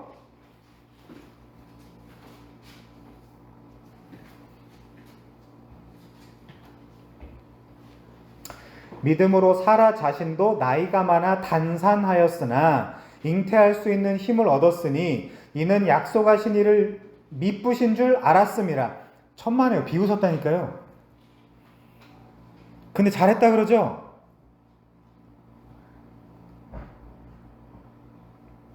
이런 것들이야말로 칸나 아도나이 하나님의 열심으로 시작되고 성숙되며 성장하고 성도는 만들어져 간다는 것의 증거 본문이란 말이에요. 비웃었어요. 창세기 본문 찾아보면. 아니면 성경이 잘못되었든지 아니면 하나님이 없든지 결정을 내리시란 말이에요. 시간 낭비하지 마시고. 12절 이러므로 죽은 자와 같은 한 사람으로 말미암아 가능성이 없다는 거예요. 잉태하기에 가능성이 없다.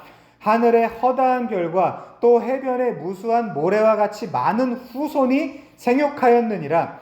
이런 믿음의 사람이 되세요. 아브라함의 복이 사라의 복이 둘은 한 세트란 말이에요. 이방인에게도 미치게 하게 하고 성경이 그래서 그들에게 먼저 복음을 전했다 그러잖아요. 어디서? 갈라디아서에서. 그럼 얘네들의 본문을 보고 그걸 찾아내야 될 거 아닙니까? 그럼 당연히 외롭죠. 당연히 힘듭니다. 누가 안 알아주죠. 믿음이 있다고 미쳤다고 비웃지는 않으면 다행이죠. 그런데 원래 그런 길이에요. 원래 그런 길. 자, 13절 이 사람들은 다 믿음을 따라 죽었으며 약속을 받지 못하였으되 그것들을 멀리서 보고 환영하며 또 땅에서는 외국인과 나그네임을 증언하였으니 이 땅 내 땅 아니야? 나 갈 땅이 있어.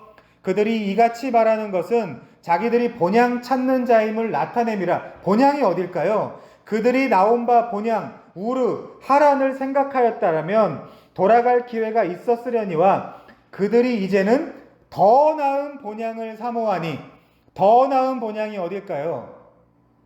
천국, 곧 하늘에 있는 것이라. 이러므로 하나님이 그들의 하나님이라 일컬음을 받으심을 부끄러워하지 아니하시고 그들을 위하여 한 성을 예비하셨느니라. 한 성이 뭘까요? 나는 그들의 하나님이 되리라. 나는 그들의 하나님이 되리라. 너희는 내 백성이 되고 나는 너희의 하나님이 되리라. 이게 뭐라 그랬죠? 아까 언약 장면에 사용되는 어구라 그랬어요. 그러면 한 성, 예비된 한 성이 뭘까요? 우리 맨날 그런 노래 부르대요. 천성을 향해 가는 성도들아. 그냥 불렀어요? 아무 생각 없이? 천성을 향해 가는 성도들아? 자, 우리 요한계시록 21장 갑니다. 2절.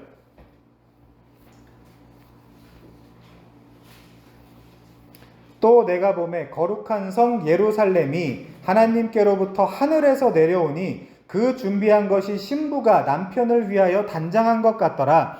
성령으로 나를 데리고 크고 높은 산으로 올라가 하나님께로부터 하늘에서 내려오는 거룩한 성 예루살렘을 보이니 하나님의 영광이 있어 그 성의 빛이 지극히 귀한 보석 같고 벽옥과 수정같이 맑더라. 크고 높은 성곽이 있고, 자 이제부터 이제 12에 집착합니다. 12문이 있는데 문에 12천사가 있고 그 문들 위에 이름을 썼으니 이스라엘 12지파의 이름들이라. 동쪽에는 세 문, 서쪽에 세 문, 남쪽에 세 문, 서쪽에 세 문이니 그 성의 성곽에는 12기초석이 있고 그 위에는 어린 양의 12사도들의 12이름이 있더라. 신천지 나오겠죠. 뭔 말인지 하나도 모르니까. 22절. 성 안에서 내가 성전을 보지 못하였으니, 여기 예루살렘 성이 새 예루살렘 성, 우리가 받을 한 성을 예비했다 그러잖아요. 이는 주 하나님 곧 전능하신 이와 및 어린 양이 그 성전이심이라. 그 성은 해나 달의 비침이 쓸데없으니, 이는, 그럼 해와 달 왜 만들었어요? 이는 하나님의 영광이 비치고 어린 양이 그 등불이 되심이라. 이 나라 가고 싶어 했단 말이에요. 족장들이. 가나안 땅이 상징해주고 있는 이 나라, 거룩한 성 새 예루살렘. 그들은 약속의 성취를 이 세상에서는 받지 못하였는데 그것들을 멀리서나마 보고 환영하며 또 땅에서는 뭘 증언했대요? 나 외국인이야, 나 나그네야 라고 증언했다 그러죠. 왜요?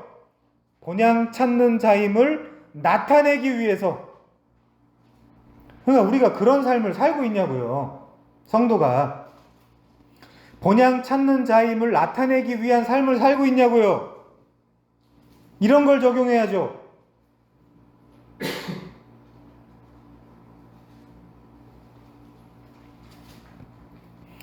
더 나은 본향을 사모하니 곧 하늘에 있는 것이라. 하늘에 있는 것이라. 막벨라 굴과 그 주변이 탐나서 거길 거금 은 400세겔이나 주고 대략 노동자 5년 정도의 품삯을 주고 그 땅을 산 것이 아니란 말입니다. 은유지만 그 약속이 있는 땅, 그 하나님의 약속이 있는 그 땅, 거기에 묻히고 싶었고 그 본향 찾는 자임을 나타내고 싶었어요. 하나님은 그 사라와 아브라함 그리고 그 가족들의 매장지인 가나안 땅 구매 사건들을 통해서 우리에게 이런 것들을 설명해 주고 계신 것입니다. 이런 논리로 구약 성경의 전반, 아니 신약 성경 전반에 이르기까지 성경에서 가장 근본적인 언약 중 하나는 분명 아브라함에게 주신 언약이며 아브라함에게 주신 약속인 것입니다. 우리가 창세기 12장 1, 2, 3절에서 본 것과 같이 모든 인류가 이 언약에 근거한 구원의 복락에 포함되어지지 않아요. 왜냐하면 처음에 분명 이 약속에서 너를 저주하는 자에게는 하나님이 저주하겠다라고 그랬거든요. 분명 1차적으로는 약속의 대상이 아브라함이지만 확대해서 본질적으로는 그리스도에게로 적용되는 본문입니다. 그래서 그리스도에게 축복하는 자는 복을 받고요, 그리스도를 저주하는 자에게는 하나님의 저주를 받는단 말이에요. 아브라함이 아니라 신약처럼 확대 해석하면 그렇단 말입니다. 그래서 우리는 내가 이 약속을 갖고 있나를 점검하면 나의 구원을 쉽게 점검할 수 있어요. 구원의 확신. 뭐 책도 있잖아요. 이 책을 읽으면 구원의 확신을 갖습니까? 제자훈련 받으면 구원의 확신을 가져요? 아니란 말이에요. 맨날 하는 이상한 논리로 내가 예정되었나 그렇지 않은가 그런 이슈로는 나의 구원을 점검할 수가 없죠. 예정은 하나님의 영역이란 말이에요. 나의 구원을 점검하는 기준은 복받고 응답받는 비결에 의해서 이어서 나의 구원을 점검하는 비결 4개. 아브라함, 이삭, 야곱처럼 나도 약속을 갖고 있느냐? 나도 약속을 담지하고 있느냐? 나도 약속의 통로냐? 뭐 야곱의 축복, 야곱의 무슨 복의 통로 이런 건 많이 부르대요 사람들이. 근데 그 이야기가 아니란 말입니다.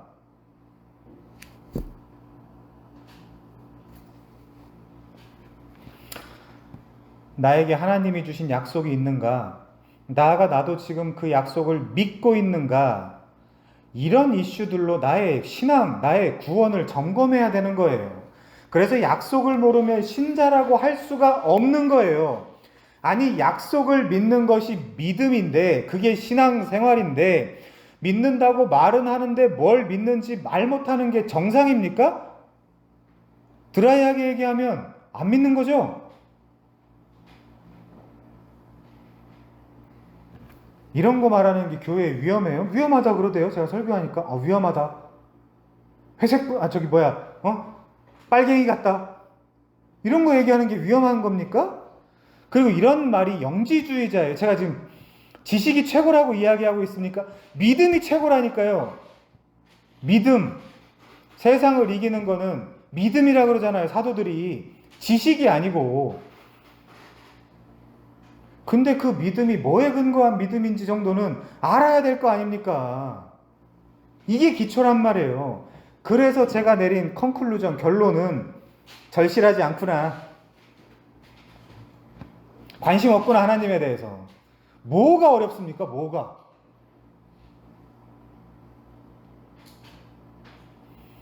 다들 미친 것 같아요.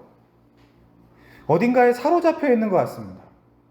목사들은 교회 성장에, 교인들은 자기 이익에. 여러분 부디 정신 차리시기 바랍니다.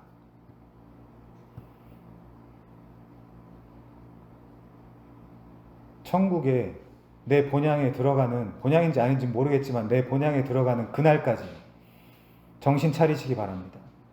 갈라디아서도 분명히 말하죠. 3장 6절입니다. 아브라함이 하나님을 믿음에 그것을 그에게 의로 정하셨다 함과 같으니라.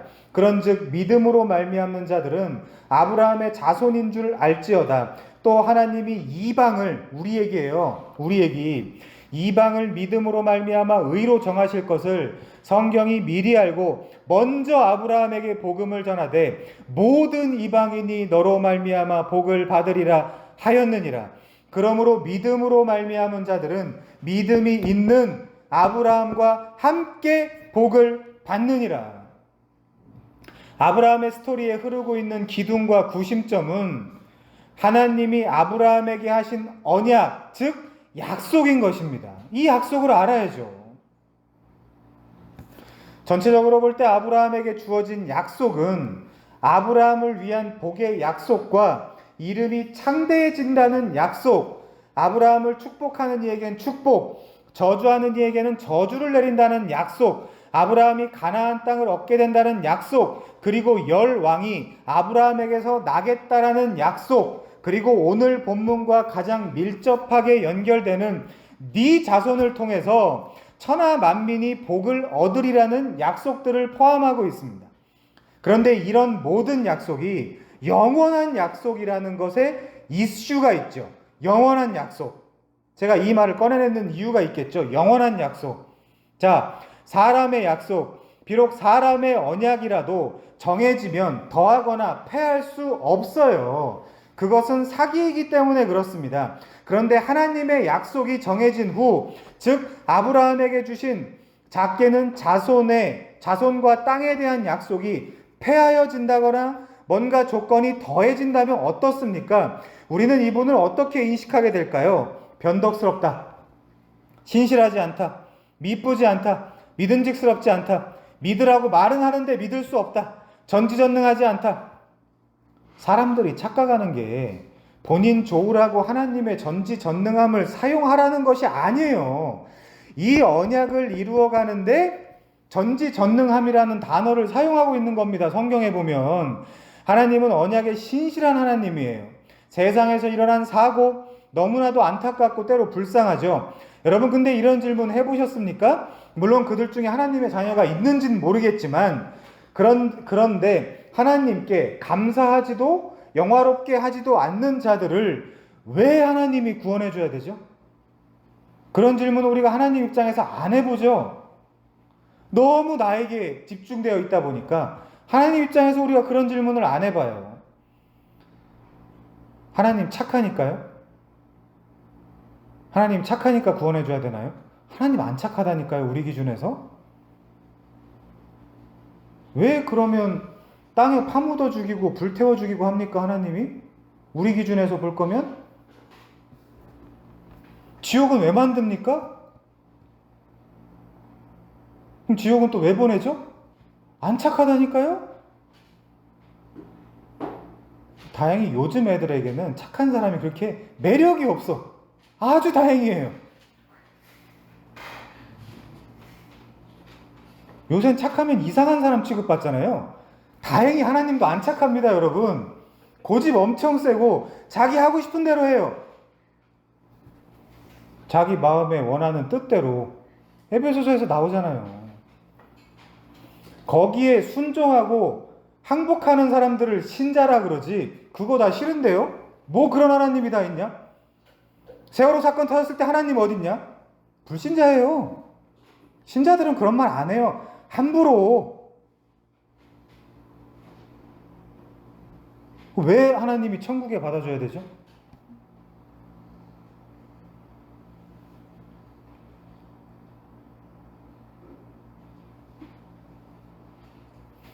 우리가 선하신 하나님이라는 개념을 정말이지 너무나 약삭빠르게 나 좋은 쪽으로 적용하려는 못된 버릇 때문에 하나님의 선하심이라는 개념을 도통 이해할 수가 없었던 것입니다. 왜 가나안 땅에 들어가면 애나 뭐 여자나 다 죽이라 그러냐고요. 뭐가 착해요?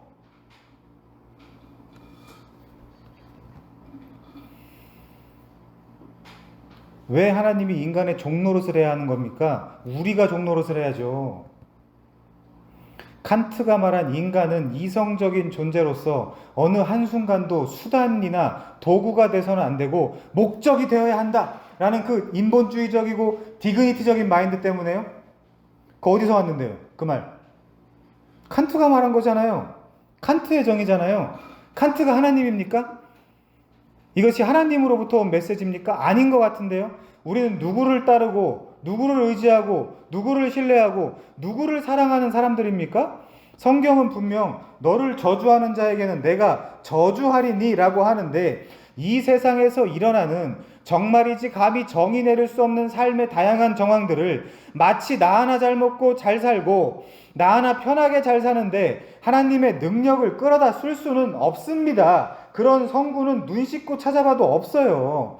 그러니 내 인식 안에서 잘 판단하십시오. 아, 이 공동체는 미쳤구나. 예, 맞습니다. 여기는 하나님께 미친 공동체예요. 제정신이 아니에요. 우리는 약속을 따라가는 자들입니다. 약속만 따라가는 자들이죠. 그게 한심해 보이고 비효율적으로 보여도 하나님이 하신 약속은 반드시 실현되게 되어 있다라는 생각을 갖고 하나 되는 공동체예요. 그게 마음에 안 들면 여기 있을 이유가 없죠. 굳이 여기 있을 필요가 없죠. 하나님은 약속을 따라서 움직입니다. 약속할 이유가 전혀 없는 분이 약속을 하시면서 그 약속에 스스로 매이셨어요. 우리도 미쳤지만 하나님께서도 이 땅의 원리, 그 기준으로 보면 제정신이 아니에요. 그렇지 않습니까? 일부러 찾아오셔서 원하지도 않는데 언약을 하시고 실제로 그래서 우리도 고생, 하나님도 고생입니다. 보통 고생이 아니에요. 그의 아들은 심지어 이 언약, 이 약속 때문에 세상에서 당할 수 있는 가장 참혹한 고통을 당하셨어요. 하나 물어볼게요. 여러분 누구 편이에요? 이분 편 안 하실랍니까? 그럼 가세요. 어차피 천국에서 못 봐요, 그러면.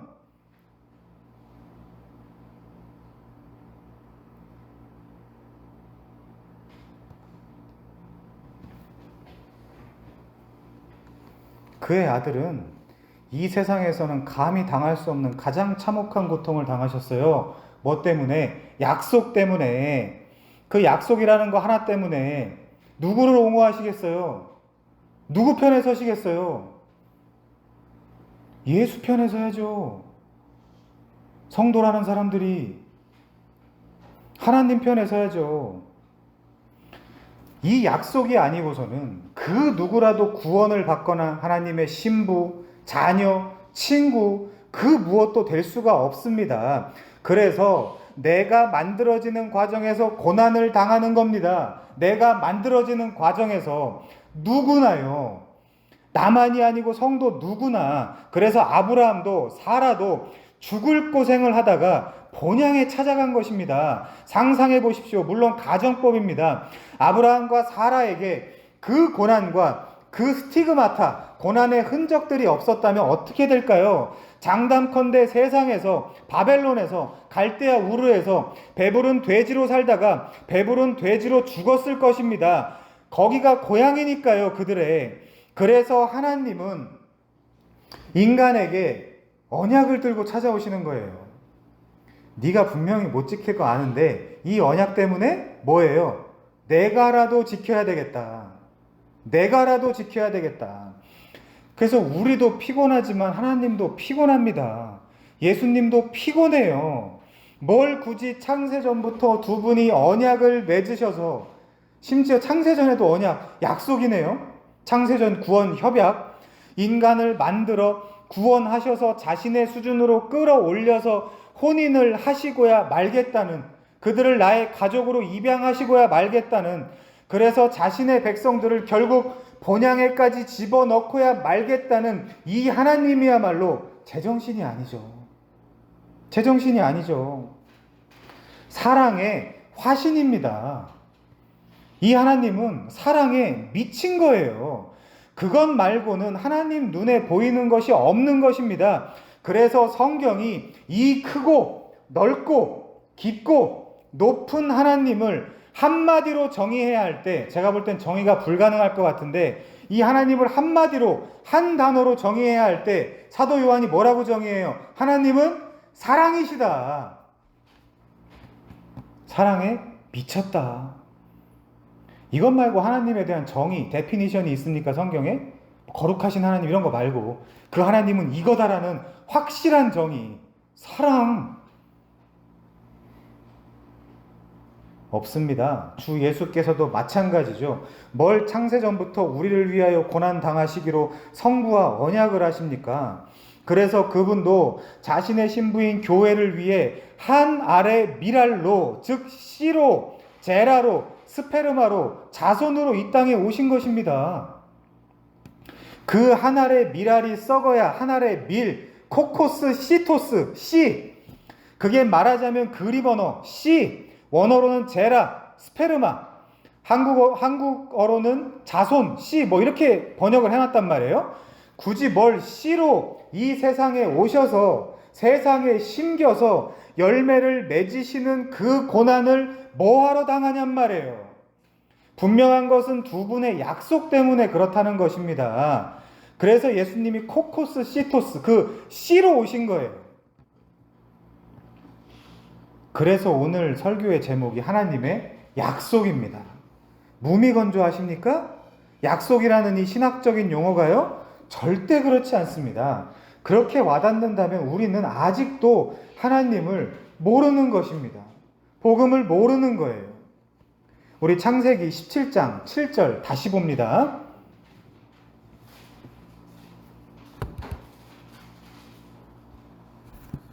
창세기 17장 7절, 8절. 내가 내 언약을 너와 및 내 대대 후손 제라 사이에 세워서 영원한 언약 동그라미요. 영원한 언약을 삼고 너와 내 후손 제라의 하나님이 되리라. 내가 너와 내 후손 제라에게 내가 거류하는 이 땅 곧 가나안 땅을 주어 영원한 기업이 되게 하고 나는 그들의 하나님이 되리라. 자, 여기서 가장 중요한 키워드는 베리트 올람, 영원한 언약이에요. 결국 제가 뭘 말하고 싶은 것이냐면 하나님께서 아브라함에게 주신 땅과 자손에 대한 언약은 영원한 언약이라는 뜻이에요. 영원한 언약. 그렇다면 이제 드디어 오늘 본문으로 돌아와서 갈라디아서 5장 17절, 3장 17절 여기를 좀 주의해보죠. 물론 다음 주에 본문을 다시 한번 다루겠습니다. 자, 17절. 이제 이해가 잘 되실 거예요. 이제 내가 이것을 말하노니 하나님께서 미리 정하신 언약을 430년 후에 생긴 율법이 폐기하지 못하고 그 약속을 헛되게 하지 못하리라. 자, 아브라함의 언약은 무슨 언약이라고 그랬어요?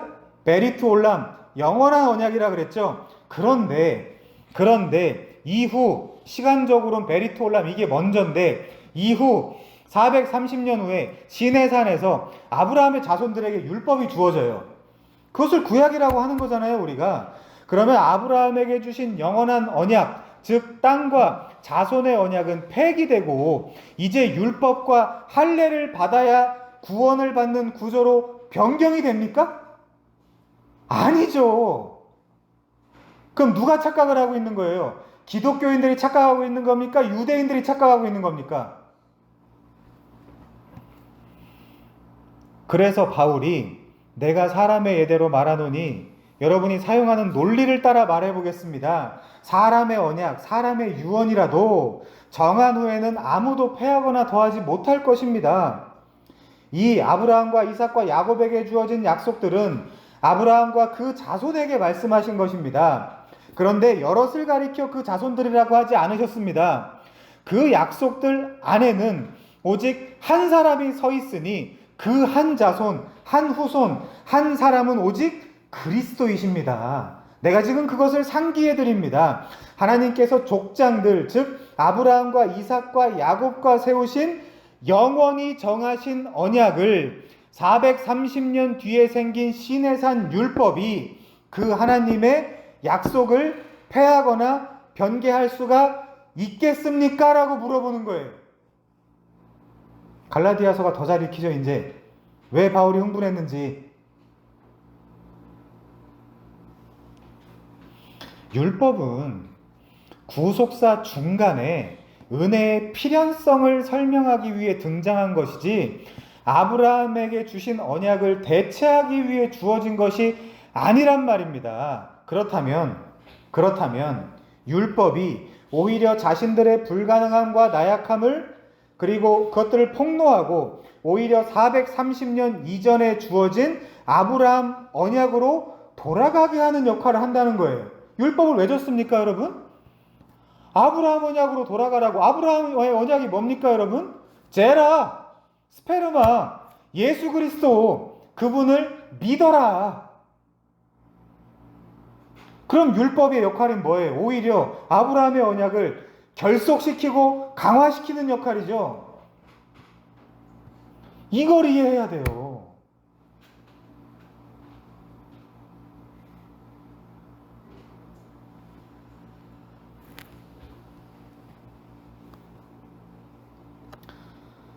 자, 우리 좀 확정하기 위해서 로마서 3장 19절 좀 보겠습니다.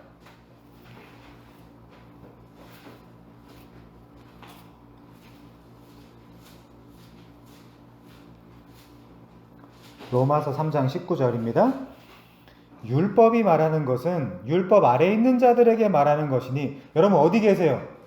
은혜 아래에 있어요? 율법 아래에 있어요? 율법 아래에 있을 이유가 없죠? 근데 율법이 말하는 것은 율법 아래에 있는 자들에게 말하는 거래잖아요. 여러분이 율법이라는 그 집안의 종의 이야기를 들을 필요가 있어요, 없어요? 없단 말이에요. 왜? 나는 자녀니까. 그게 갈라디아서 4장 아닙니까? 곧 다루게 될. 율법이 말하는 바는 율법 아래 있는 자들에게 말하는 것이니 이는 모든 입을 막고 온 세상으로 하나님의 심판 아래 있게 하려 함이니라. 자, 그러므로 율법의 행위로 그의 앞에 의롭다 하심을 얻을 육체가 없나니. 근데 율법을 지키겠다고요? 그 율법이 뭐라 그래요? 율법으로는 죄를 깨달음이니라. 아, 내가 법이 없었을 때는, 신호등이 없었을 때는 그냥 건너도 죄가 아니었는데 신호등이 생기니까 경찰관이 와서 나를 잡아가지까지 않겠죠. 돈 내라 그러더라. 왜? 법이 생겼으니까. 근데 율법이 주어지니까 내가 어떻게 돼요? 이것도 죄고 이것도 죄네. 다 죄네, 내가 하고 있는 게. 613가지 제가 올려드린 거 보셨어요? 못 지킨다니까요.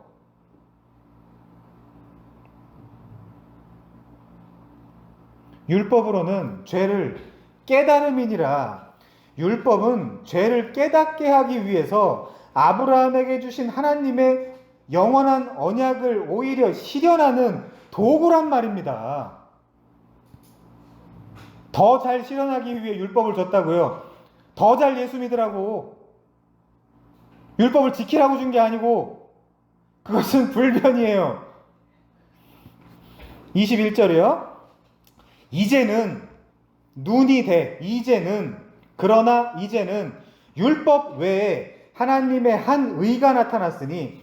자, 율법은 집어치우고 하나님의 한 의가 나타났대요. 근데 율법과 선지자, 즉 구약의 증거를 받은 것이래요. 율법에도 있고 선지자들이 말한 것에도 그 내용이 있다라는 뜻이에요. 곧 예수 그리스도를 믿는 믿음으로 말미암아 모든 믿는 자에게 미치는 하나님의 의니 차별이 없느니라. 근데 왜 율법을 지키죠? 바보 아닙니까? 모든 사람이 죄를 범하였으며 하나님의 영광에 이르지 못하더니 그리스도 예수 안에 있는 속량으로 말미암아 값없이 의롭다 하심을 받았느니라. 공짜 은혜. 28절이요. 사람이 의롭다 하심을 얻는 것은 율법의 행위에 있지 아니하고 믿음으로 되는 줄 우리가 인정하노라. 갈라디아서죠. 무슨 믿음이요? 아브라함이 가진 믿음. 아브라함이 행한 할례나 그들의 후손들이 해왔던 율법 준수가 아니고 하나님으로부터 시작된 하나님의 믿음이 종국에는 아브라함에게도 믿음으로써 의롭다 하심을 얻게 되었다라는 말입니다. 창세기 15장 6절 아브라함이 여호와를 믿음에 이것을 그의 의로 여기셨다. 원문의 의미는 뭐라 그랬죠? 믿게 시키셨다라고요. 아만 믿음의 첫 번째 나오는 사역동사예요. 하나님이 믿게 시키셨다. make, let. 아무튼 아브라함 본인도 그리고 아브라함의 자취를 따르는 자들도 율법이나 할례를 통한 구원받음과 구원의 유지가 아니라, 아까 어떤 놈이 유지라 그랬죠? 오직 믿음이라는 것을 바울이 강조하고 있는 것입니다. 거짓 교사들이 갈라디아 교회에 가만히 들어와서 얘들아, 아브라함의 자녀가 되려면 할례를 받고 율법을 지켜야 돼 라고 이야기를 했거든요. 자, 로마서 4장 13절이요. 이걸로 확증을 짓겠습니다. 근데도 딴소리 하시면 안 돼요. 진짜 이제 더 이상 해줄 수 있는 게 없어요. 로마서 4장 13절 아브라함이나 그 후손 제라, 스페르마에게 세상의 상속자가 되리라고 하신 언약은 율법으로 말미암은 것이 아니요. 율법은 왜요? 430년 후에 주니까. 오직 믿음의 의로 말미암은 것이니라. 만일 율법에 속한 자들이 상속자이면 믿음은 헛것이 되고 약속은, 영원한 약속은 파기되었느니라. 율법은 진노를 이루게 하나니 율법이 없는 곳에는 범법도 없느니라. 그래서 여러분들은 범법이 없어요. 하나님 앞에서는. 그게 복음 아닙니까? 언제라도 예수님을 내어놓으면 무죄한 자다. 천국도 하이패스, 프리패스. 근데 율법주의자들이 그게 싫대요. 그래도 지옥 가라 그러면. 그래도 지옥 가라. 사람들을 방종하게 만든대요. 뭔 신자가 이 논리 가지고 방종을 합니까? 하나님 안에서 감사하며 그분께 찬송 돌리며 살죠. 어떤 정신 나간 신자가 방종하며 삽니까? 말이 안 되는 얘기를 말이라고 하고 있잖아요.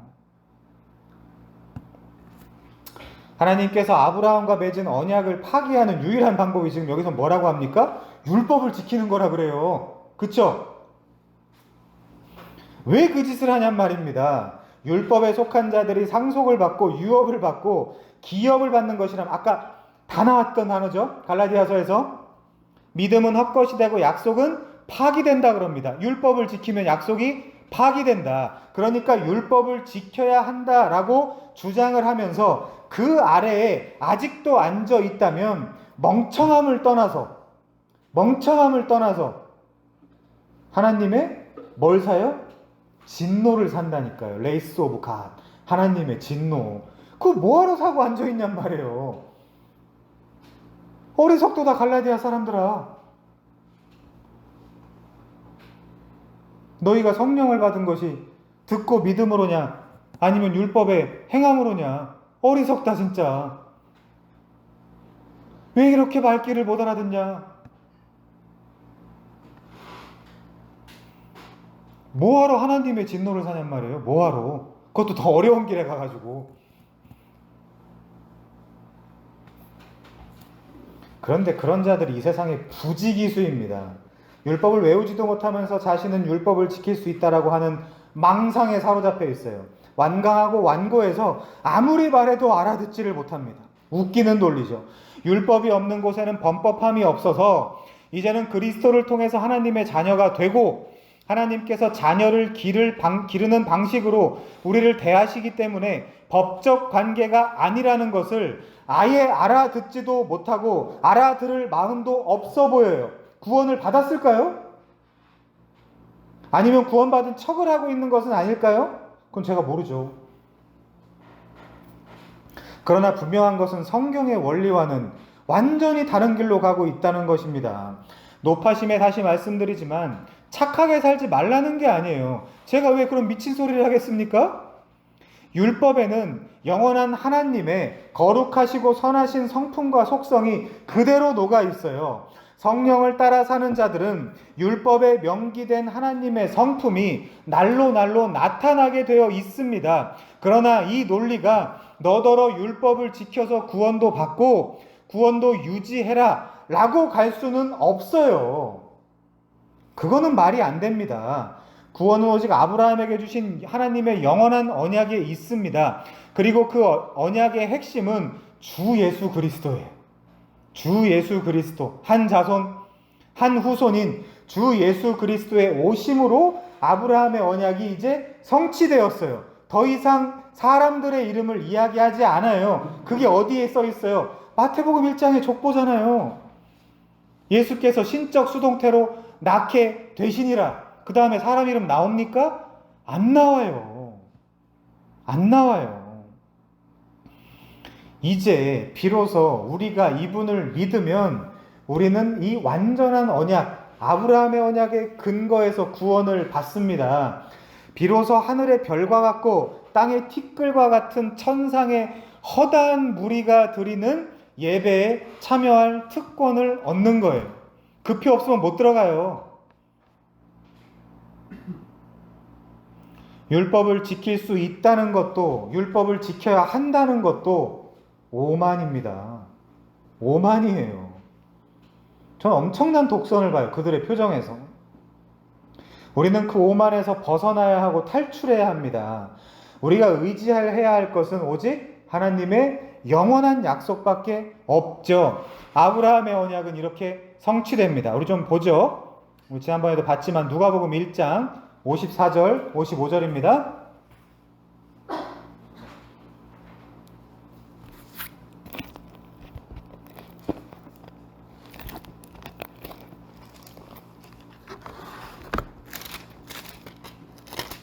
누가복음 1장 54절 55절 마리아의 찬가예요. 마리아에게서 예수가 나으니라 이러죠.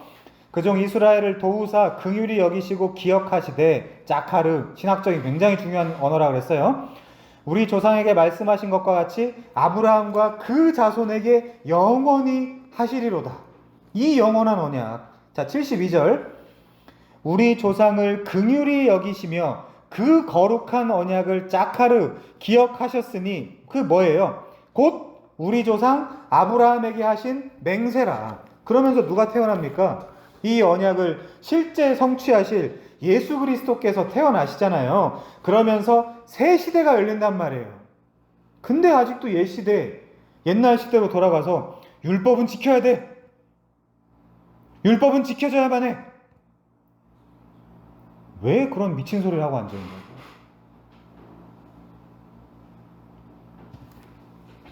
지금은 율법이 아닌 은혜의 시대란 말입니다. 여러분.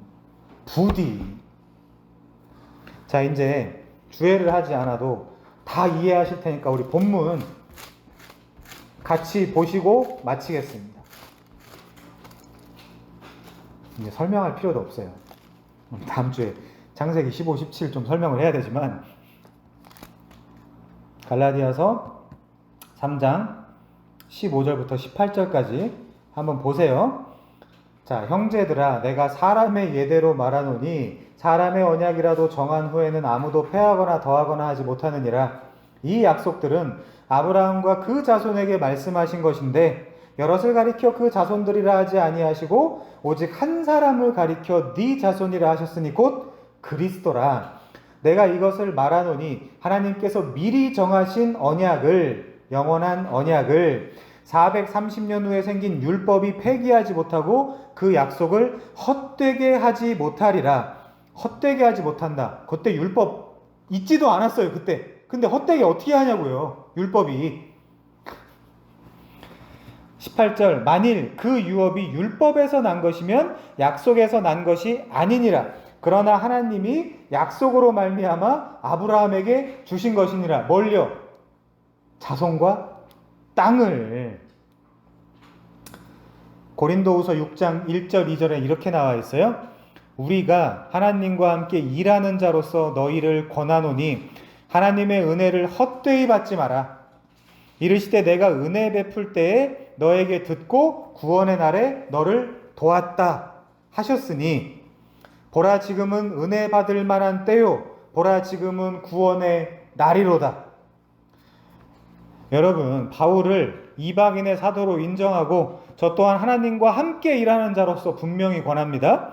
부디 에하드가 하나님의 영원한 언약에 확고히 서서 흔들리지 않는 믿음으로 그리고 은혜로 신앙생활 잘 해나가는 그런 인생들을 사시기를 바랍니다. 기도하겠습니다.